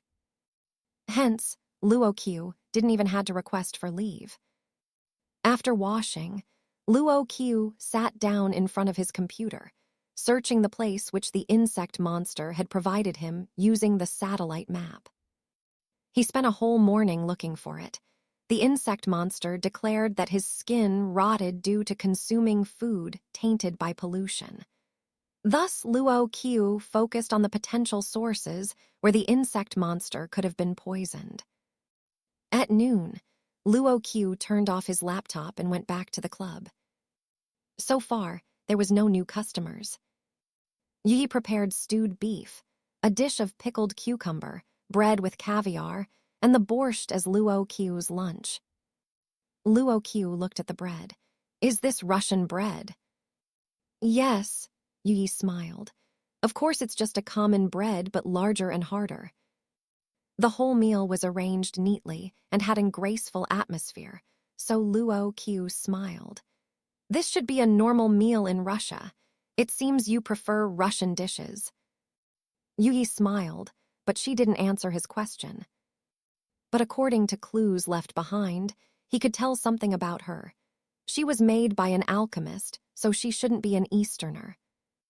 The alchemist was likely to be a Russian, or from some neighboring country, which might have been the hometown of Yu Yi. He asked Yu Yi if she could recall the events before she became a puppet. But she merely shook her head. Her royal blue eyes dimmed for a moment. "Master, do you like this style of meal?" Yi asked suddenly. A puppet didn't need food, yet she could cook such amazing dishes. Therefore, it was probably due to the soul sealed in her body, which was the only memory relating to her past. The food she cooked most often during the last 300 years might be these Russian dishes. "That's okay, I'm not selective to food." Luo Qiu shook his head, "but it doesn't feel authentic." He looked at Yu Yi, then smiled. "So if it's possible, let's go to Russia and create dishes made from the freshest materials there. The taste would be very good." Luo Qiu thought he saw a slight hint of desire in her beautiful eyes. After lunch, Luo Qiu chatted with Yu Yi to find out more about the monster's world hiding from human society. Luo Qiu was so interested in the strange news about monsters that he even ignored the appointed time. Only when Yu Yi admonished him did Luo Qiu hastily prepared to teleport and send themselves to the designated destination. It was in a forest, with a river flowing from west to east. There were blocks of buildings not far away from it, with faint light emitting from the inside. A chemical plant was located here, but was forced to close down due to illegal sewage discharge, which was reported in the news a few years ago. However, it seemed to have been reopened later. The river water was clear, reflecting the new moon. However, it was starting to seem a little murky with floating dead fish bodies. They had no idea how long the river would be clean. "Master, the customer is coming." Yi suddenly reminded Luo Qiu near his ear. Luo Qiu took a deep breath, then looked to his second customer with a smile. The customer wore the same clothes as yesterday. As he was an insect, he didn't walk quickly. The insect monster finally reached Luo Qiu at last and said happily, "You came here." However, right at that time, a scream came from somewhere. Then the insect monster started to tremble. Based on these situations, Luo Qiu was aware that the so-called enemy was coming.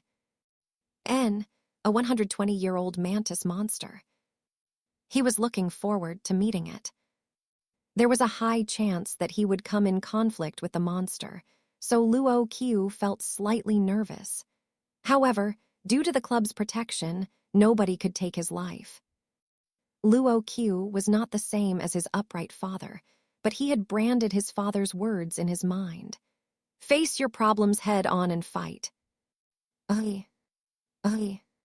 He held the loaded USP pistol in his hands, aiming at the ground. As for Yu Yi, she looked more relaxed and just stood there like usual. She probably didn't even regard the mantis as an opponent.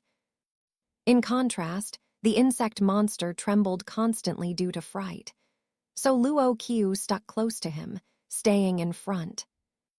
At this time, the trio stood backed against the river and looked towards the forest, because they thought the mantis monster would find it hard to assault them across the river. All of a sudden, a loud shriek rang, and a shadow darted forth from the left of the forest. Before Luo Qiu reacted, Yi had stepped forward to engage the opponent. The air resounded with the sounds from the collision of weapons. A second later, he saw Yi held an expandable black metal stick, and a fourth shadow appeared under the moonlight. "Who are you guys?" A gruesome sound came from the front. It was a mantis monster. He stood with his legs slightly separated and hands hung low, his fingers closely sticking to one another that's right fingers. Because in front of Luo Qiu was a well-featured young man with a slightly waxy complexation. He wore a dark blue suit and would seem like a model if he wasn't taking such a weird stance. Only the fierce look ruined his good impression. This mantis monster had obvious differences compared to Luo Qiu's customer, that insect monster. Mr. Mantis, I suggest you leave here if possible," Luo Qiu said in a more polite manner. "My friend that in front of you is being protected by us. Could you please leave here tonight?" Luo Qiu wanted to earn the transaction fee without using much effort. But as the rule of the club stated, any staff of the club could not use the name of the club, especially before the enemy of the customer. The mantis answered, while Luo Qiu was distracted. "Hum." The mantis scornfully sneered, setting his sight on the insect monster. "Do you think you can break away with the help of these two guys?" Then he walked one step forward with a grisly look. The insect monster took a step back by instinct. Alarmingly, he said, "Don't come over here." As hearing this, the mantis laughed. "If I didn't eat all larger monsters and became too hungry, I wouldn't eat such a young guy like you." Then the mantis snorted. "I still remember the scream from your mother when I ate her. So how should I kill you first? Like I ate your mother, pulling apart your arms or twisting off your head. Do you remember your mother? I twisted her head off first." "Stop talking. The insect monster lost his mind. Uttering a heart-rending cry, he rushed towards the mantis. But due to his body being too cumbersome, Luo Qiu extended a leg, tripping him to stop him going forward. Luo Qiu shook his head. "Stand up, you're under protection." "Aye." Perhaps the tumble made the insect monster realize that the mantis wanted him to close the distance so that it would be easy to eat him. Then he became afraid again. "Mind your own business, I'll eat you first." The mantis sneered and jumped up. His arms were extended and turned to sharp scythes, hacking towards Luo Qiu. Though he hadn't any experience fighting with a monster, but instinctively, Luo Qiu took aim at the mantis. Pang, pangs, pang. "Do you think these small bullets will hurt me? So naive." The bullets didn't manage to pierce the two sides of the mantis. The mantis landed in front of Luo Qiu and sent out a horizontal slash. The scythes were extremely sharp, sharp enough to even cut through rock. Luo Qiu immediately squatted to evade the attack. He wouldn't die anyway, even by being shot in the head, because of the protection from the club. He wouldn't die, but he could still feel pain. As soon as Luo Qiu squatted, the mantis kicked him viciously. To the surprise of the mantis, he didn't hit him. Instead, Luo Qiu showed up 3 meters away from the mantis monster, with the same crouching posture. After that, Luo Qiu stood up quickly. Luo Qiu was maximizing the use of his teleportation ability. This time, the mantis was stunned, but still remained calm and stared at his target. Just when the mantis intended to attack Luo Qiu for the second time, A deafening sound suddenly came from the back of his head. Then he hit the ground directly, his limbs spamming and foaming at his mouth. Slowly, his body transformed gradually back to his original appearance. What a huge mantis he was. Luo Qiu couldn't help giving Yu Yi a thumb up. It was quite an impressive attack just by using a metal stick. Only a sophisticated master could land such a strike without the mantis realizing it. When the insect monster saw that his enemy was almost dead, he suddenly screamed and climbed onto the mantis. Yu Yi seemed disgusted by the insect monster, so she backed up a few steps when he got closed. At this point, the insect monster bit down on the mantis immediately. My God, I just realized he's not vegetarian. Luo Qiu was at a loss, so he posted this problem onto the internet. What do you do if you see a large insect eating a huge mantis? However, no netizens were bored enough to answer him. Anyway, the insect had finally achieved his revenge. Thus Luo Qiu breathed in deeply, breaking the silence. Would you like some water? The water in the river is clear and clean. The insect stared blankly at him. As soon as he looked down and saw what he had done, he jumped away in fright, then rapidly scrambled to the river bank and vomited into the river. After a long while, the insect finally managed to get 2 sips of water. He then composed himself and then walked over to Luo Qiu and Yu Yi slowly. Thanks for helping me get revenge.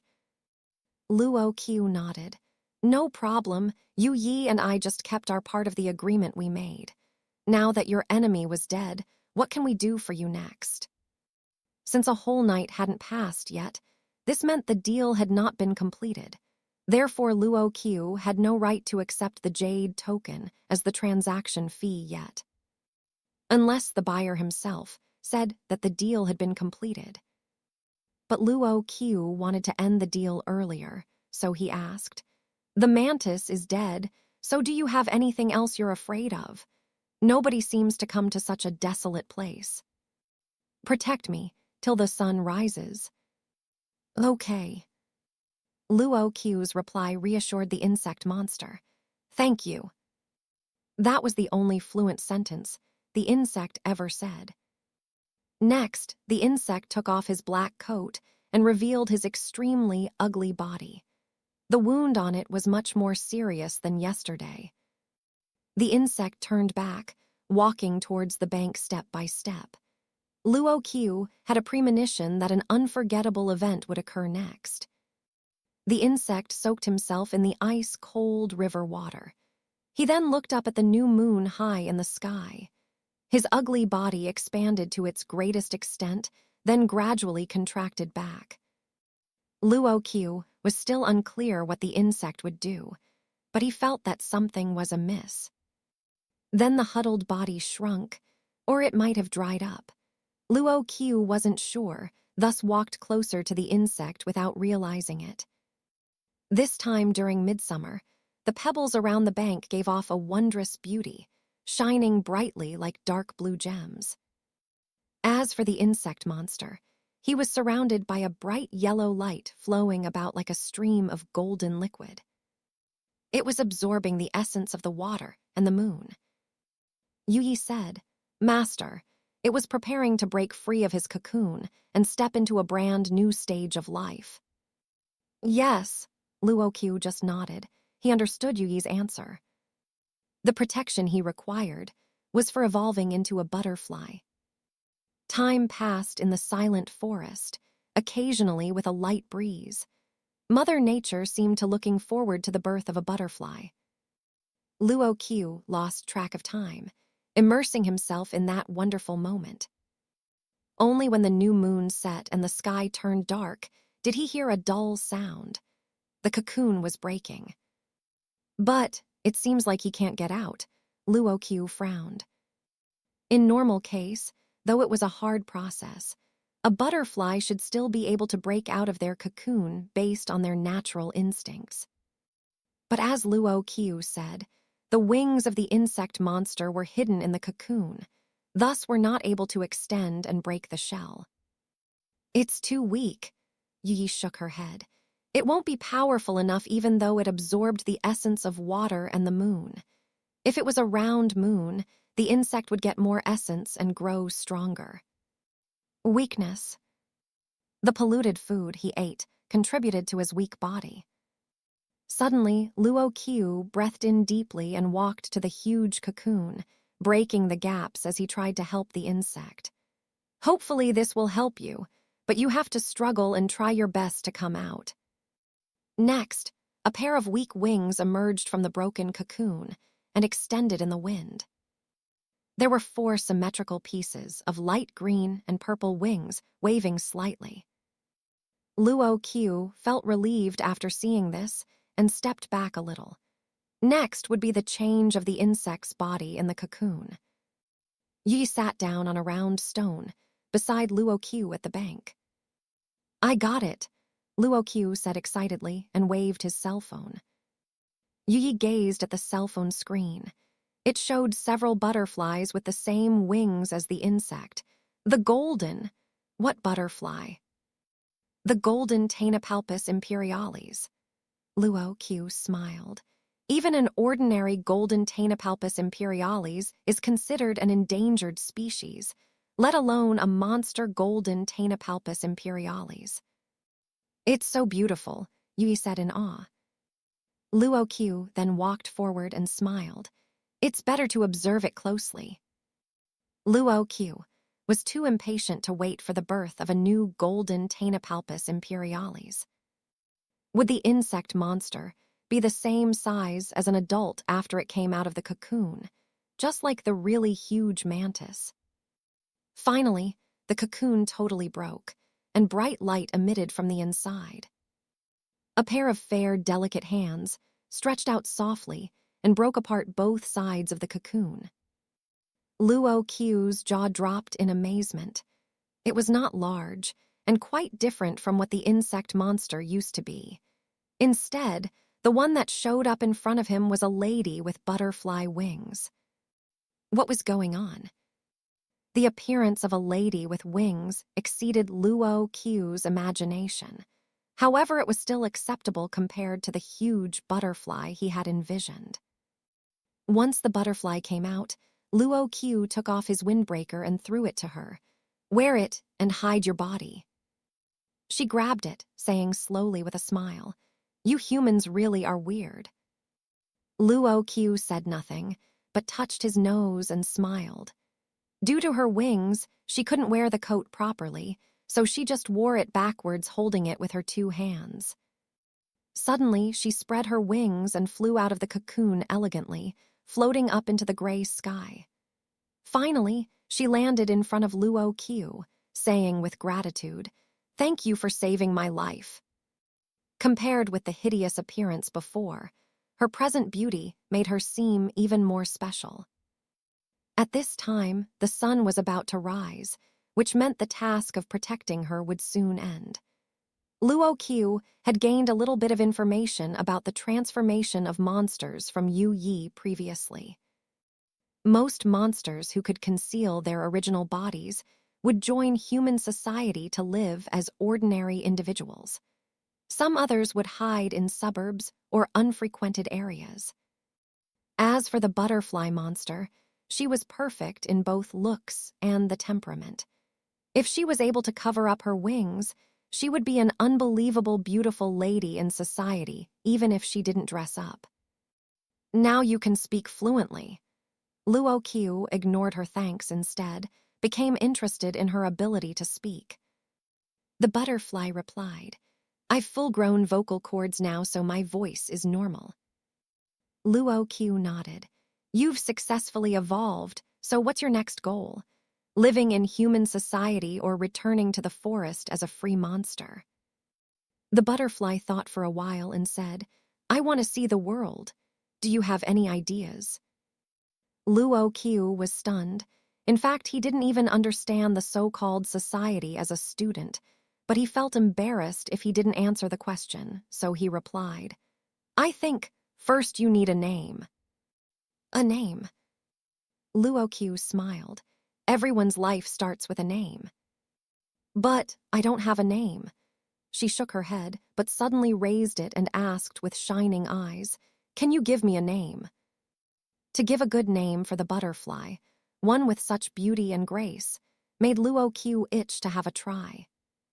He looked to the sky, gazing at a distant place while admiring the rising sun, but his thoughts still remained at the scene where the insect monster transformed to a butterfly and flew out. Those reminded him of a poem, and he intoned in a soft voice, like the scent of books, dancing around a glass of wine. Suddenly Luo Qiu turned around. "Dance. What about Dance as your name?" "Dance." The butterfly lowered her head, whispered the name for several times, then raised her head and nodded with smile. Not only did the butterfly manage to be reborn, but even obtain her own name. The beautiful golden Taenipalpus imperialis spread her wings and flew into the sky. A spot of light then dropped into Luo Qiu's palm gently. It was the transaction fee, the jade token. "Thank you. Hopefully we will meet again." Then the butterfly flew towards the direction of the rising sun. After Long Time's view of the jade, Luo Qiu turned to Yu Yi and said gently, "I'm hungry. Let's go to have some food. I know there's a restaurant that is famous for its steamed buns and fresh soybean milk." "Aye, aye." Luo Qiu observed the jade while he was eating the hot steamed buns. He had to make a choice, even though he didn't want to lose the jade. To offer it as tribute for the exchange of 70 days, or spend 20 days to do a further identification. He asked for Yu Yi's opinion on the way back home, however. He received the same answer. "Master, as long as you feel happy." "Just leave it for now. I don't have that many days that can be used for further identification. On the other hand, it's also a pity to pay it as tribute so soon," Luo Qiu said to himself. So he decided to leave it for now, and offer it to the altar in exchange for more days if he didn't manage to complete any more deals. But if customers came successively, it would be better to research the secret of the jade. "Luo Qiu, what are you giggling about, and why are you getting up so early?" Ren Xiling walked out of her bedroom with bed hair and a drowsy look. Luo Qiu pointed to the steamed buns and the soybean milk on the tea table, answering her, "You're up early too." Ren Xiling sat beside Luo Qiu directly as she yawned, holding his shoulder and smiling. "Can you tell me why you're acting so weird these 2 days? I can play the role of your life coach." Luo Qiu moved away from her and turned on the TV. Ren Xiling didn't mind and grabbed the steamed buns instead. Luo Qiu frowned. "Did you brush your teeth?" Ren Xiling blinked. "It's better to brush teeth after breakfast." "What a good life coach," Luo Qiu teased. Ren Xiling shrugged, putting down the bun, and noticed the jade token Luo Qiu left on the tea table. "Was this always in our home before?" "Now it is." Ren Xiling weighed it in her hands and frowned. "I've seen this somewhere. Where was it?" Luo Qiu took back the jade, standing up and saying, "You can tell me when you remember the place. However, you should brush your teeth now. Do you know how bad the breath of a woman that smokes chronically is when she wakes up?" Ren Xiling put hands together and breathed out, then said, "No, it's not bad." "So are you going to brush your teeth?" Luo Qiu grabbed the bag of the steamed buns. After hearing this, Ren Xiling felt that she had lost the argument and rushed to the bathroom. Luo Qiu sized up the jade token and then thought of something. On the TV, a female anchor pronounced in a precise tone, "Today, Everlasting Heart Group will publish their new development project. According to reports, they will cooperate with the prestigious industrial company Golden Eagle to develop." Luo Qiu remembered it's supposed to be the project of Cao Ziqian and his partner, the property developer. The news didn't mention about their chairman Jin Zifu, but Luo Qiu knew that Jin Zifu had been sent to a well-renowned hospital. Right then, Ren Xiling suddenly darted out, with the toothbrush in her mouth. I remembered where I saw the jade token before. It was a well-known name in the antique circle. As the most famous and substantial antique shop, the customers of Gu Yue Zhai were mostly socialites. And the place that Ren Xiling saw the jade was right in Gu Yue Zhai. Ren Xiling said she saw the same jade when she interviewed the boss of Gu Yue Zhai recently. So Luo Qiu asked her what the boss was like. Ren Xiling frowned and grinded her teeth. She is an old woman still in her menopause period. It was rare of Ren Xiling to show such an expression, so Luo Qiu threw over a confused look to her. Ren Xiling said, "There was no greetings, only cold words from her, as cold as the winter." Luo Qiu asked indifferently, "I heard you're journalist." Ren Xiling snorted. "Yes, but journalists are sensitive too, but I abide by the professional ethics and won't write any biased articles. Though the old woman is terrible, her granddaughter is not bad. She was about your age." Luo Qiu put his hand underneath his chin, looking at the scenery outside the car window, and said, "I'm 20 years old, heterosexual, but not eager to get a girlfriend at the moment, so please don't act as my matchmaker. Besides, don't talk while you are driving. Just you wait and see. I'll have you marry early, because I promised your father that I'll take care of you. In addition, I want to hug my grandchildren," Ren Xiling said.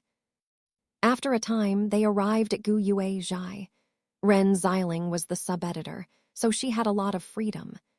As for Luo Qiu, his professor might prefer his students to be absent so that he himself could skip class and do his own research. Due to such reasons, they had time to go to this antique shop. "You are Ms. Ren." The receptionist was dressed as a female priestess, with a delicate and pretty look. "Do you still remember me?" Ren Xiling asked curiously. The receptionist smiled. "It's my responsibility to remember the customers. Ms. Ren came here twice to do an interview. I've read it and found it well written." Ren Xiling smiled sweetly. "Thank you." After the receptionist brought some tea over, she then left. Ren Xiling whispered to Luo Qiu, "How about that girl? She is delicate and polite, and she is your age. Do you like her? Maybe I can help you." Luo Qiu sighed. "I should have asked for the address and came here alone." Ren Xiling realized he was mocking her, but didn't seem discouraged. "Well, it's okay, but I'm sure you'll lose yourself in the next girl we'll see a second later. It's hard to find such an elegant girl with traditional beauty nowadays in this society." Hearing these words, Luo Qiu didn't even bother to tease her again. "Ms. Ren." Right then, a beautiful voice of a lady was heard. She was dressed in a cheongsam and walked slowly towards them. She wore a long cheongsam with light green lotus patterns surrounded by golden strings with long white sleeves. A blue silk ribbon was held in her hands, and she wore white flat shoes. This woman was tall, with beautiful eyes, a slender waist, and a plump chest. Her hair was held up merely with a white hairpin. Luo Qiu was astonished by her attractive appearance. Ren Xiling pushed him a little, saying in a low voice, "Are you stunned by her?" "Ms. Ren, I think your friend isn't astonished, but shocked." The lady smiled. "Luo Qiu, fancy meeting you here." "Yeah, it's a surprise." Luo Qiu nodded. Ren Xiling was stunned. "Do you two know each other?" Luo Qiu then answered, "This is Zhang Qingrui, my classmate from university." She looked at Luo Qiu and Ren Xiling, then asked, "You two are?" "I. Ms. Ren is Luo Qiu's mother." Zhang Qingrui was shocked by their relationship, but didn't say anything else. Instead, she turned the subject to antiques. "Why are you interested in antiques suddenly?" Ren Xiling received some silent cues from Luo Qiu. so she didn't mention the jade token, instead said he was studying something about antiques. As her only classmate, Zhang Qingrui inevitably noticed Luo Qiu when they both went to the class occasionally.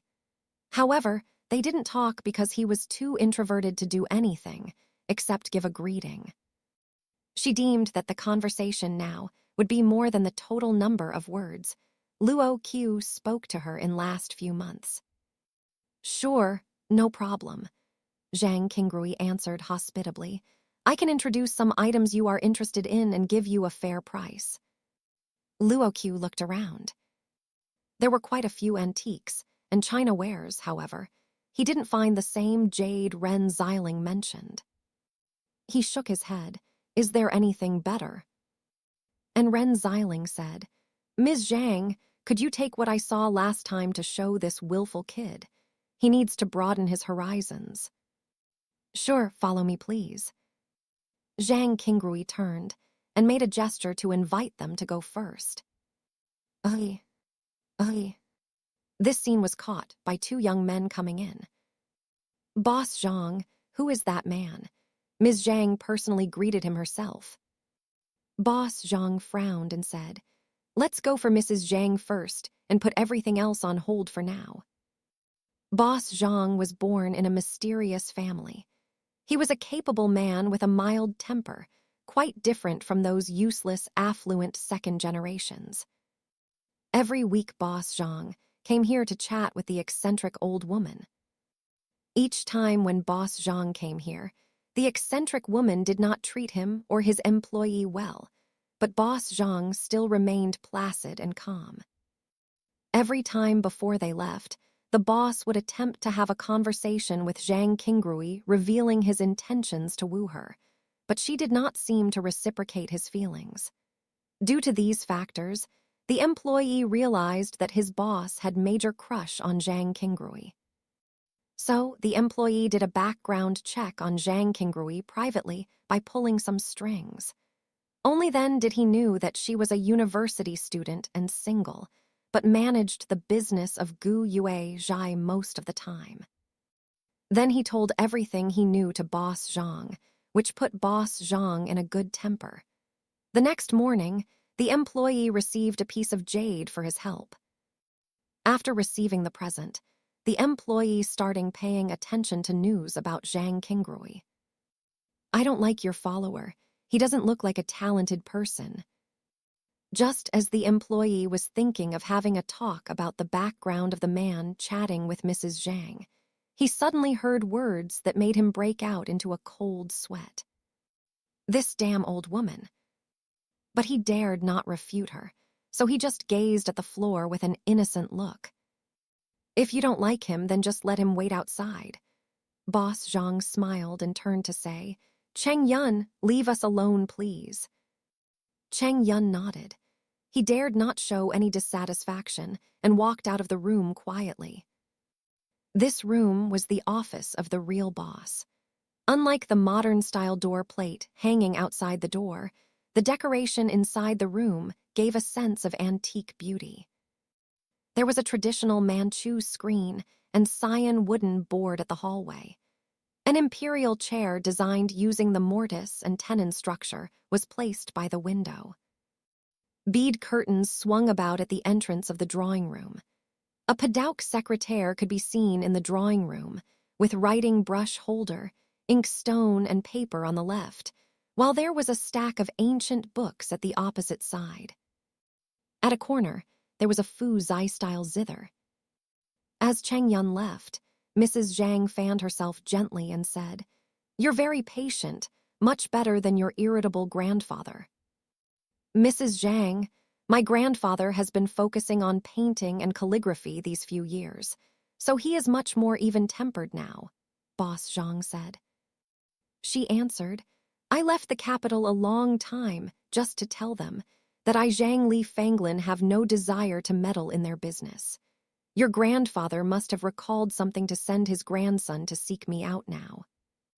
Mrs. Zhang gazed at Boss Zhang. Even though she was an aged lady, the look still gave him pressure. Your calm and good manners impressed me, so I will give you a chance to tell your story." Boss Zhang took a deep breath with a slight hint of joy. He thought for a while, then said lightly, "Luo Chen has heard some secrets from an elder, that there's a place which can satisfy any desire. And the elder in my family said that you are the most knowledgeable about it." Mrs. Zhang sneered suddenly. "You're so naive. Do you know the place you mention is not some special mountain or holy place, but a place that makes deals with demons?" Boss Zhang then broke into a radiant smile.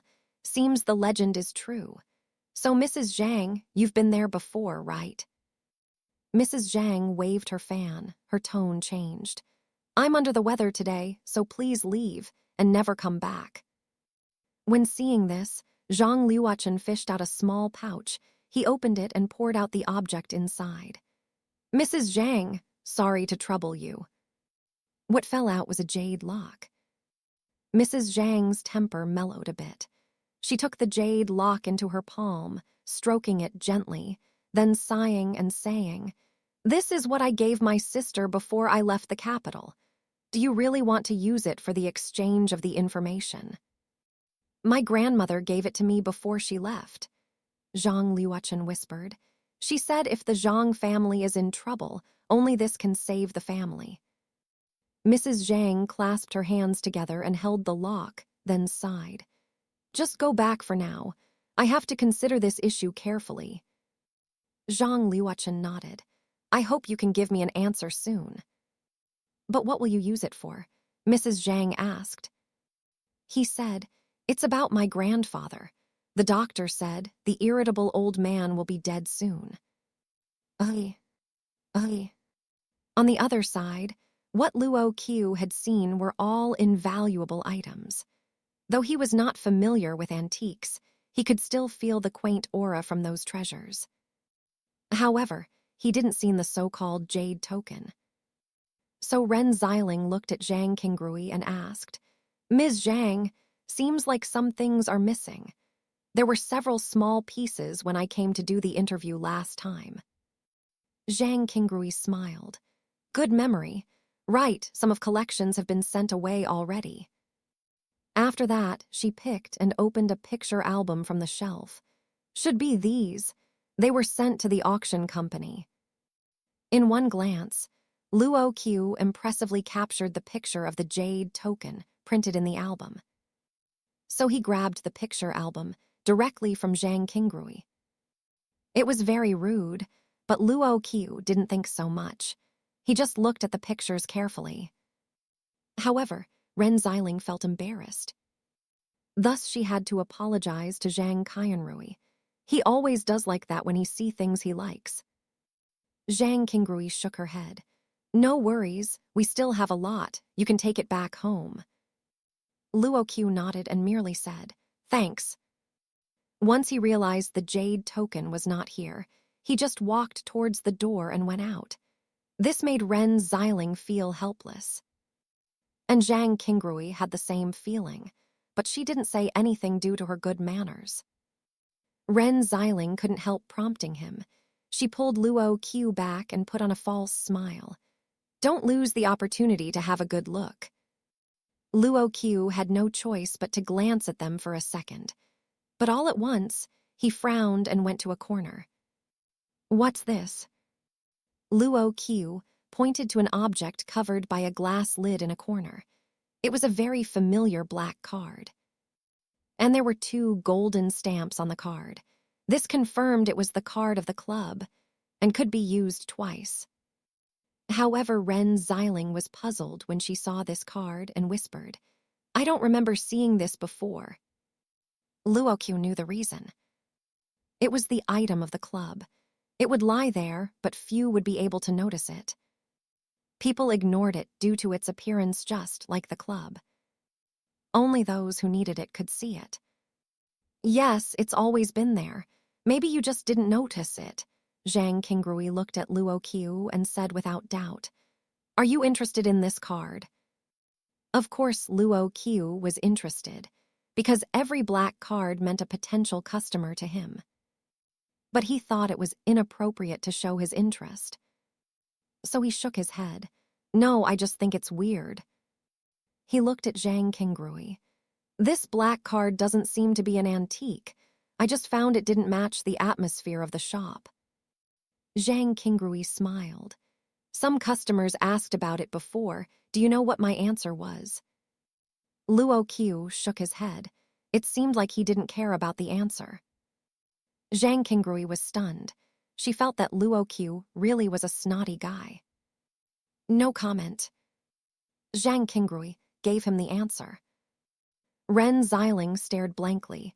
She knew Luo Qiu was a blockhead and had made his classmate angry, which was why she played a trick on him. After many years of experience as a journalist, she sensed that it was Zhang Qingrui's polite way of dismissing them. Ren Xiling pretended to look at the time, then showed a worried look. It's late. Thanks for your introduction. I have an interview later. By the way, don't focus on these little things. Actually, Luo Qiu is a good guy and... Hey, Luo Qiu, wait. F***CK.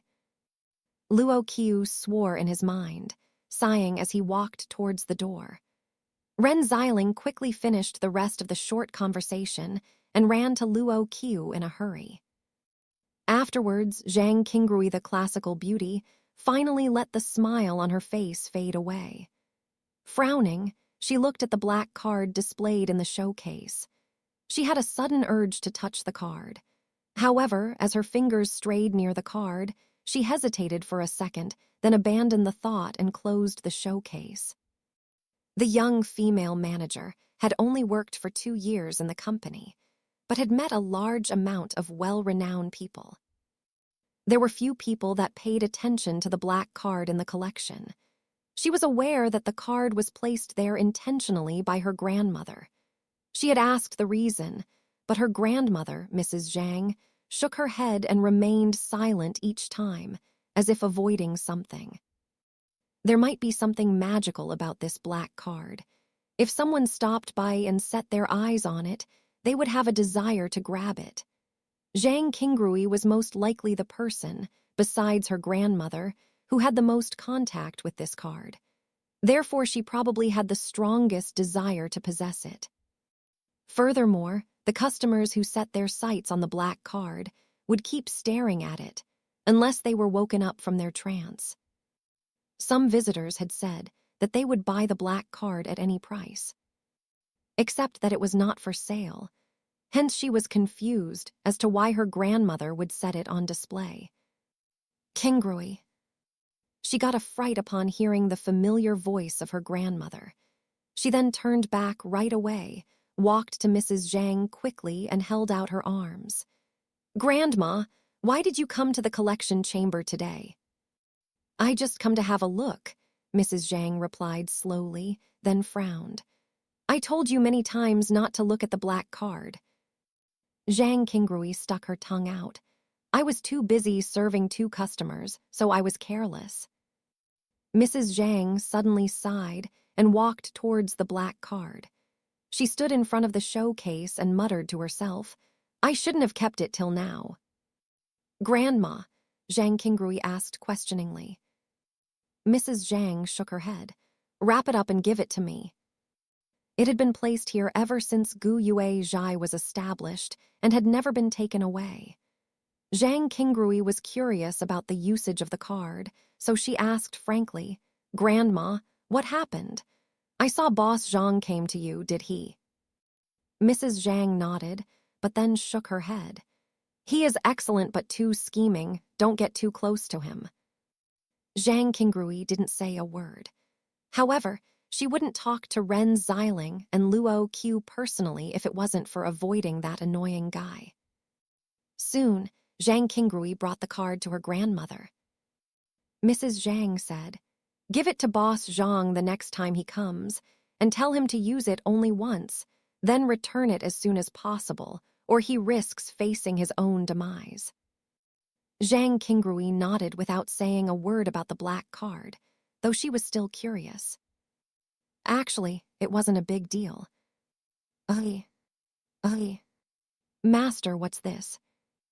At noon, Luo Qiu decided the skip afternoon classes and head to the club. He was reading the photo album from Gu Yue Zhai. Well, there are still many things that I don't know, Luo Qiu replied airily. But then he remembered something. While looking at Yu Yi, he asked, "By the way, bring the masks from the warehouse from first floor of the basement to me, please." As per the rule, he could freely use everything in the club. However, the items which had been sent to the warehouse couldn't be used as tributes. Which meant the transaction fees placed in the warehouse couldn't be used as tributes. The more serious matter was that he had to pay a part of his lifespan as compensation. It was disgusting, eh? Actually, there was a certain period of protection after receiving the transaction fee. During this period, the transaction fee could not be used and could only be placed in the warehouse or used as tribute. Okay, just 1 minute. Yi didn't ask the reason. As a servant girl, Yi had to obey the boss's order unconditionally, just like how Luo Qiu had to follow the rules of the club. After that, Luo Qiu touched his face and said to himself, "It might be a hassle since Zhang Qingrui has the black card. What if she comes here someday?" Thinking further, Luo Qiu couldn't use his current name, Luo Qiu.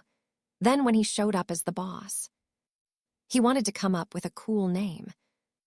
Not long after that, Yi brought the mask to him. The 3 masks were leftovers from the former boss. Next, it was time for him to make a difficult choice. The original function of these masks were for hiding the boss's face and to conceal their identities. They were all pretty well made. Luo Qiu grabbed one and touched the decorations on it. The decorations showed that it was a Venice mask, Bada, that hid half a face. Luo Qiu tried it on. He felt the mask stick to his face quickly, then disappeared. Now it felt just like his own skin.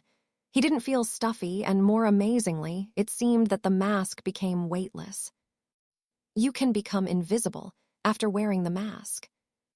He felt the information flow into his mind. He then looked at Yu Yi in curiosity. "Can you see me?" "Not visually," Yu Yi answered. "However, I'm conscious of the presence of the master." Luo Qiu was stunned and took a mirror, but nothing could be seen in it. After a while, he took off Bada. He was just unwilling to reveal his identity to the customers, not becoming invisible. It was but a mere toy to him. Next, Luo Qiu picked up the second mask made from paper pulp. It had golden eyes and cracked lips painted red. Actually, it was just a Japanese-style fox mask. Luo Qiu tried it on. It's Inari's face, used to pray for good harvest. Yeep, it might be useful in areas that were poor or without farming technology. The mask also didn't match Luo Qiu's suit, which Yu Yi chose. The third one, a clown mask. He felt comfortable wearing this one. As it coalesced on his face, information also flowed into his mind. It's a real clown, who has the ability to see through all magic. The magic stated here was the sleight of hand kind, not the supernatural one.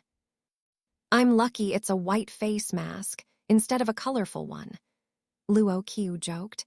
Nobody would want to meet Ronald McDonald in this serious place. Yu Yi didn't know what he was talking about. I'll grab this one, it goes better with the suit, though the ability is useless. Luo Qiu then stood up. He didn't seem funny wearing the clown mask with his suit. Instead, it gave him a mysterious feel, but something felt wrong. Luo Qiu tried to find out what was wrong as he looked in the mirror. At this moment, Yu Yi came up with a top hat, a black cane, and a pair of white gloves from the cloakroom. Luo Qiu wore the hat and gloves and brandished the cane experimentally. It gave him a good feel. Good, call me Mr. Clown from now on, Luo Qiu joked. Well, a clown would lighten the mood in this place seeped with strong desires. Master, as long as you're happy. Right as Luo Qiu wanted to complain about the overuse of this reply, the club's bell rang. Luo Qiu had no time to enjoy his new costume. He walked down to the hall and prepared to serve the customer. It was a young man standing at the entrance, looking around nervously. He should be several years older than Luo Qiu. Besides, he looked like a successful man, either a rich second generation or socialite. "Welcome to Trafford's Trading Club. What can I do for you?" Luo Qiu grabbed the cane and walked downstairs step by step, observing the youth's further reaction. "Who are you?" The young man held still and stayed at the entrance, with a vigilant expression. "Me," Luo Qiu wanted to smile, but he figured out he was wearing the mask, so just answered, "I'm the boss of this club. You can call me boss or Mr. Clown." Luo Qiu then walked to him. Then he smelled a familiar scent, the scent of a black card. Well, this was the third customer that had the black card. Only Dance was the exception, who came here by coincidence. While he was thinking of the amount of black cards handed out, Luo Qiu didn't stop conversing with the customer. "Please come in and take a seat." "Is this the place that can help people achieve their desires?" The man frowned and asked. Suddenly, Luo Qiu snapped his fingers, then opened his palm. A black card was floating above it. He said with a smile, "As a card holder, you should trust the club, right?"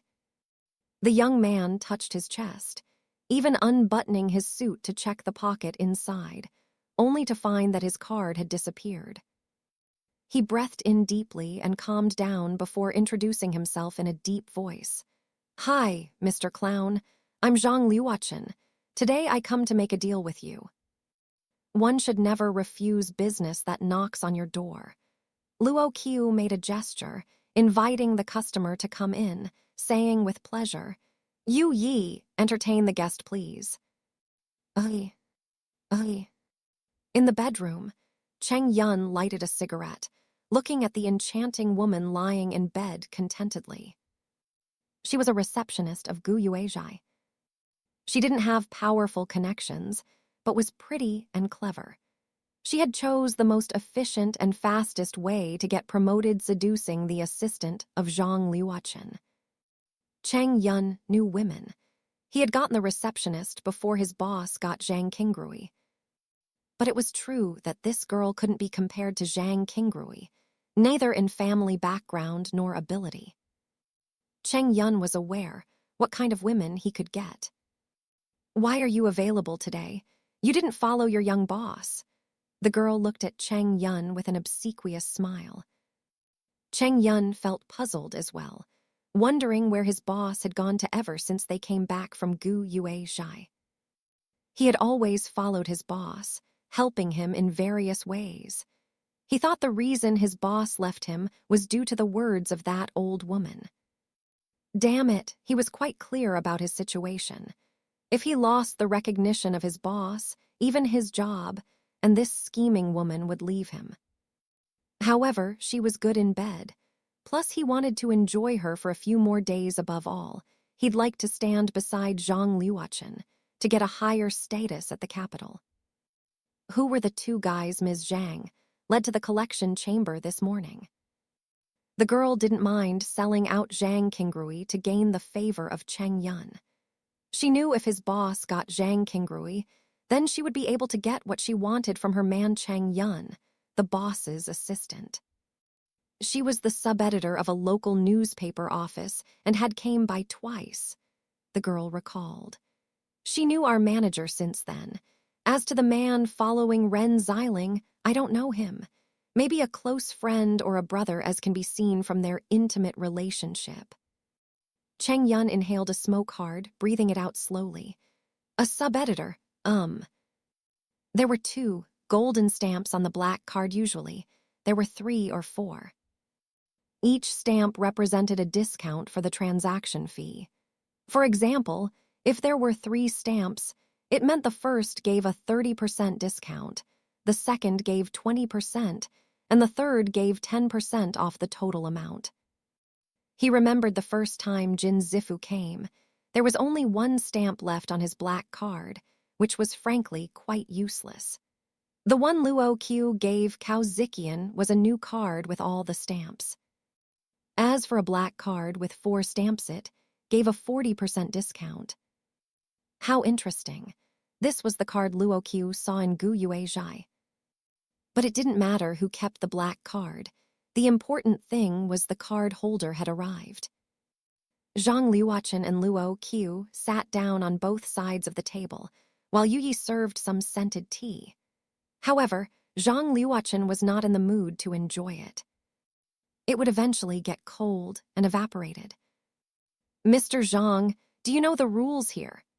Luo Qiu asked. If this card was what he got from Gu Yue Zhai, then it'd be hard to speculate how familiar he had known about the club.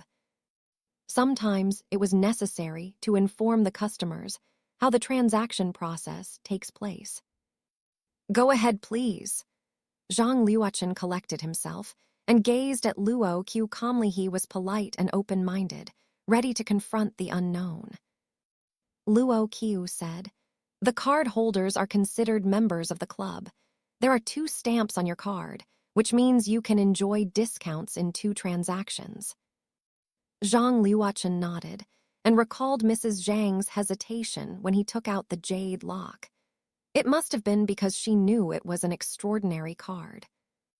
"Then, you'll have 20% discount this time on the deal, and 10% for the next time," Luo Qiu calmly said. "Someone has used it once for a 30% discount before." Zhang Liuchen nodded again. "Mr. Clown, I understand. But I just want to confirm something. Is it true that this place can offer anything I want to buy?" Luo Qiu answered, "Of course. Not. Say you want to buy a weapon of mass destruction to annihilate the world. If you destroy of the world, the club will be closed." Zhang Liuchen agreed with him and nodded. Whereas Luo Qiu stated further, "Besides, you can't afford the tremendous transaction fee needed to destroy the world, even with a discount. Anyway, let's talk about what you want." Zhang Liuchen couldn't help being flustered. Was this a joke or something else? He was like a con artist. You can get anything. Wealth, fame, woman, or power if you can afford it. "I want to increase a person's lifespan." Zhang Liuchen deeply breathed, then said heavily. After that, he just stared at Luo Qiu anxiously. Although Luo Qiu wore a clown mask, he still hoped to catch some sign of his intention from his gesture language. However, he couldn't find anything at all. Facing the clown's stare, Zhang Liuchen waited until he broke into a cold sweat. Only then did the boss speak. "No problem. Who is it? And what's your transaction fee? By the way, we don't accept any currency." "My grandfather," Zhang Liuchen said in a low voice. "His illness is too serious to be cured by any of the famous doctors. I want to help him and relieve his pain." Luo Qiu said, "I don't care what the disease your grandfather has, but how many years would you like to buy? 1 year, 5 years, or 10 years? Zhang Liuchen looked at Luo Qiu. "How much is the maximum?" Luo Qiu said, "It depends on how much you can afford and how much you value your grandfather." 10 years? No. Zhang Liuchen hesitated for a second. 5 years, only 5 years. The price. I don't know how to measure it. Can you tell me that? But I know the unbeknown trade here should be free will, so I believe that you won't mislead. But I can guide you to the way." Luo Qiu paused, which made Zhang Liuchen even more uncomfortable. He sipped the tea, trying to cover up his uneasiness. "Do you choose to spend 3 hours of your lifespan in exchange for information on Zhang Liuchen's grandfather?" Yes." Altaf Luo Qiu seemed to fell silent. He was actually communicating with the altar, as Yu Yi said. He would get stronger abilities after completing the first transaction. Such as now, he could communicate with the altar by his thought and exchange his own lifespan for getting the intelligence he wanted. The altar could let Luo Qiu keep increasing his lifespan, but it seemed to exploit it at the same time. Because he still held the 70-day lifespan worth of white jade token, Luo Qiu directly chose to purchase the information for the sake of upfront investment. But he still felt sort of heartache because of the 6 hours reduction of his life. Only after Zhang Liuchen had drunk half pot of tea did Luo Qiu say slowly, "Sir, you should realize that your grandfather affects the destinies of many people. Some of them will be able to live in comfort, while other families may be broken by him. No matter you or his other people, relatives or enemies, the increase of your grandfather's lifespan would help countless persons have enough to eat and wear, but let countless persons break up their families, just with one decision." Zhang Liuchen totally agreed. "That is why I can't let him leave." Luo Qiu then swept his hand over the surface of the table. Several decorated cards appeared. "Please look at the estimated price." Afterwards, Luo Qiu opened the first card at the left side. It showed the number 30. Luo Qiu then explained, "It means you can barter 30 years of your lifespan for 5 years of lifespan for your grandfather." Zhang Liuchen was stunned, then angrily said, "What kind of deal this is? 30 years of my lifespan for a measly 5 years. Luo Qiu said calmly, "Mr. Zhang, from what I know, there are 2 others in your generation with the same ability and opportunity to take over the family business. In addition, it'll take you 10 years to build enough influence to match your grandfather, even though you have good talent. And that's the best result. So, multiply 10 by 3 equals 30 years. Zhang Liuchen fell silent for a while. "What's the second card?" Luo Qiu then overturned the second one. It was intelligence. This meant that his life wouldn't decrease, but his grandfather's life would be extended. But he would give up his intelligence forever. Obviously, that wasn't what Zhang Liuchen could accept either. And the third one. Zhang Liuchen swallowed his saliva unconsciously. The third was happiness. "What does this mean?" Zhang Liuchen frowned. Luo Qiu indifferently said, "It means that no matter what you obtain later on, you won't feel happy. Whether if it is love, your baby, a relationship, you'll lose your sense of satisfaction no matter what or how you do." This time, Zhang Liuchen fell silent. Luo Qiu intended to open the fourth card. Suddenly, Zhang Liuchen shouted to stop him. "Hold on, just take away my happiness as the transaction fee." Luo Qiu was shocked. "Mr. Zhang, you know, it's your right to be told all the options." Zhang Liuchen sneered. "It might be more terrible. This really is the right place to make a deal with the devil. I won't give up my life or my intelligence." "Is that the reason you choose to give up your happiness?" He raised his head, saying confidently, "Yes, but remember, I'm the card holder and still qualified to claim the discount of my happiness. Which means you have to leave me at least 1 or 2 items that give me satisfaction." Luo Qiu knocked the table. "Then what do you want to keep? The things that make people feel happy are love, family, interests, achievements, and relief." "I'll keep the sense of achievement," Zhang Liuchen answered without a second thought. "Are you sure? Maybe something better will show up later on," Luo Qiu said. Zhang Liuchen shook his head. "I believe in my instincts." Luo Qiu had no choice but to nod, then conjured up an old goat skin that slowly unrolled itself in front of Zhang Liuchen. "If you made up your mind, please leave your palm print on it. Then our contract will be in place." Zhang Liuchen pressed his palm on it directly. His heart contracted at this moment due to nervousness. Then he looked up at Luo Qiu in a panic while gasping. Luo Qiu said, "Don't worry, you'll be safe after completing the deal. We always give the goods to the customers first, then take the transaction fee. The contract is just a guarantee." Zhang Liuchen took a deep breath. "Good. So has my grandfather recovered now?" Luo Qiu shook his head. "Don't worry, you bring your grandfather to a place where we won't be disturbed. Then, come contact me. You should know how to get access to me. The black card was sent back to Zhang Liuchen. He nodded, pushed the door and left the club. Watching Zhang Liuchen leave, Luo Qiu shook his head. He could go there by himself by vehicles rather than transportation ability.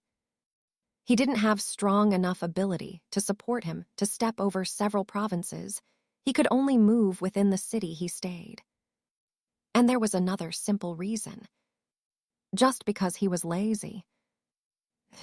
Congratulations on finishing a deal. Yi praised Luo Qiu. Luo Qiu took off the clown mask and fan. The deal isn't completed, and I feel like I lost a lot due to the discount I gave him. After all, it was one of the rules. Luo Qiu had no idea, though he felt he suffered loss even, though Zhang Liuchen managed to maintain his feelings of satisfaction. The value of his happiness was still above Luo Qiu's expectations if they were all tributed. Master, what's the fourth card? Yi asked curiously. Luo Qiu shook his head, then went upstairs without saying a word. Yi tilted her head and turned over the fourth card. It was doing good deeds for 20 years. She knew that the transaction fee of the fourth card couldn't be paid, or the deal wouldn't be finished unless the next 20 years passed. And within this period, Zhang Liuchen had to do good works and couldn't do anything bad. There was a saying in this eastern country which meant, doing good to accumulate virtue and merit, so it would be returned back to you. The transaction fee was doing 20 years of good deeds. Master is a little mean. The beautiful servant girl smiled faintly, putting back the cards. I'm going on a spontaneous trip and will be back soon. Don't worry about me. Ren Xiling received such a message while she was busy looking over the manuscripts. She was stunned for a second, then banged the table and stood up angrily. Damn brat, there you go again. You think you're all grown up, eh? Ren Xiling called him at once. Sorry, the number you have dialed is currently unavailable. F***CK. Finally, Ren Xiling could not help but sit down. During her many years in the industry, she had learned how to control her temper well. F***CK might be her limit. As for Luo Qiu, he was finding his seat after being guided by the air stewardess, with Yu Yi by his side. Yu Yi was wearing sun-protective clothing instead of her usual maid outfit. A light green cardigan and white casual jeans with silver flat shoes. It gave her a different feeling. Though he didn't say that he'd go to Yu Yi's room, but her wardrobe should be full. Accompanying by a female companion, the air hostess revealed more passion to them. But apparently, the business class was more exquisite than tourist class. The auction would be held in another city out of the province. It was over the moving range of Luo Qiu, so he had to go there by vehicles for a round trip within one day and having enough time to rest. After learning the economic position of the club, along with the fastest speed of Zhang Liuchen's return, Luo Qiu chose the air directly. This task was assigned to Yu Yi, because she should have done a lot of similar works in the social activities these years. Anyway, Luo Qiu didn't worry about anything before he sat on the seat of the first-class cabin. Luo Qiu. Someone was calling Luo Qiu just as he was about to close his eyes and have a good rest. It was his acquaintance Zhang Qingrui, the manager of Gu Yuezhai. Zhang Qingrui was alone, holding her handbag, cell phone, and the boarding pass. Looking at him, she frowned and asked, "Are you going to the auction?" He wasn't surprised at her question, because they just met at Gu Yuezhai yesterday, so she obviously would connect these two events. Luo Qiu nodded. Zhang Qingrui maintained her polite attitude. "Is this your partner?" Yu Yi. Luo Qiu nodded and introduced her, then added, "She will be with me for a long time." "She's so beautiful." Zhang Qingrui smiled slightly. Females tended to compare with other counterparts. No matter it was a strong thought or not, intentional or spontaneous. She was shocked and jealous of the lady that had all the advantages of both Eastern and Western females. Like roses on a high mountain, the special feel had Zhang Qingrui threw more attention to her.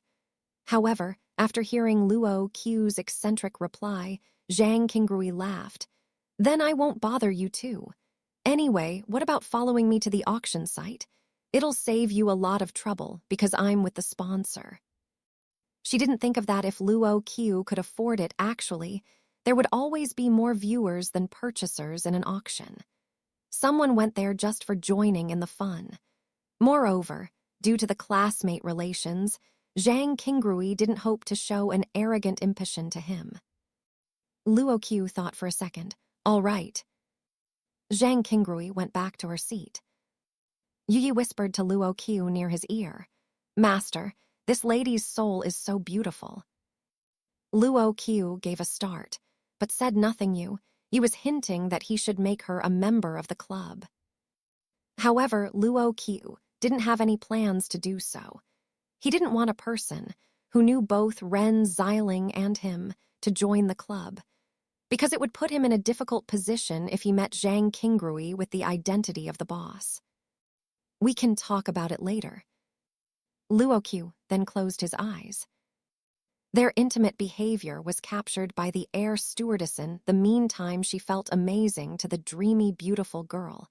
Both of them had their own thought. She was jealous of Yuyi's beauty. Zhang Qingrui, on the other hand, felt odd that someone would have a crush on Luo Qiu, who was always cold to others. He must be her true love, and some women with fantasy of love affair bless them in heart. They had no conversation during the flight. After the airplane landed, Luo Qiu and Yuyi followed Zhang Qingrui to the auction site. The car at the opposite side had stopped, followed by the other car left from this side just now. They went to different places at the same time. At the same time, in the Zhang's family villa in the capital city. Cheng Yun, get ready and wait for me here. Zhang Liuchen ordered him, then hurried into the villa. Cheng Yun didn't dare disobey him, taking out his cell phone and dispatching employees, while monitoring the villa which he still wasn't eligible to enter. Zhang Liuchen came back to check on his grandfather, who was in critical condition. Cheng Yun's destiny was closely tied to the next leader of the Zhang family. Although his descendants were all charismatic, the seriously ill old leader hadn't made a will to designate which one of them will be the successor. So Cheng Yun was afraid of the potential war that would break out after the current leader left. He was just confused why Zhang Liuchen had commanded him to reserve all seats in the first-class cabins for a round trip. Just then, another car rushed into the villa. Cheng Yun knew another child of the Zhang family came back. By this time, all of Zhang Liuchen's rivals and the rest of the important family members had gathered together. Is the sky going to change one? Cheng Yun raised his head and looked at the sky, and he swore, F*CK the damn haze. One, is the sky going to change? Changes due to the change in leading powerful figures.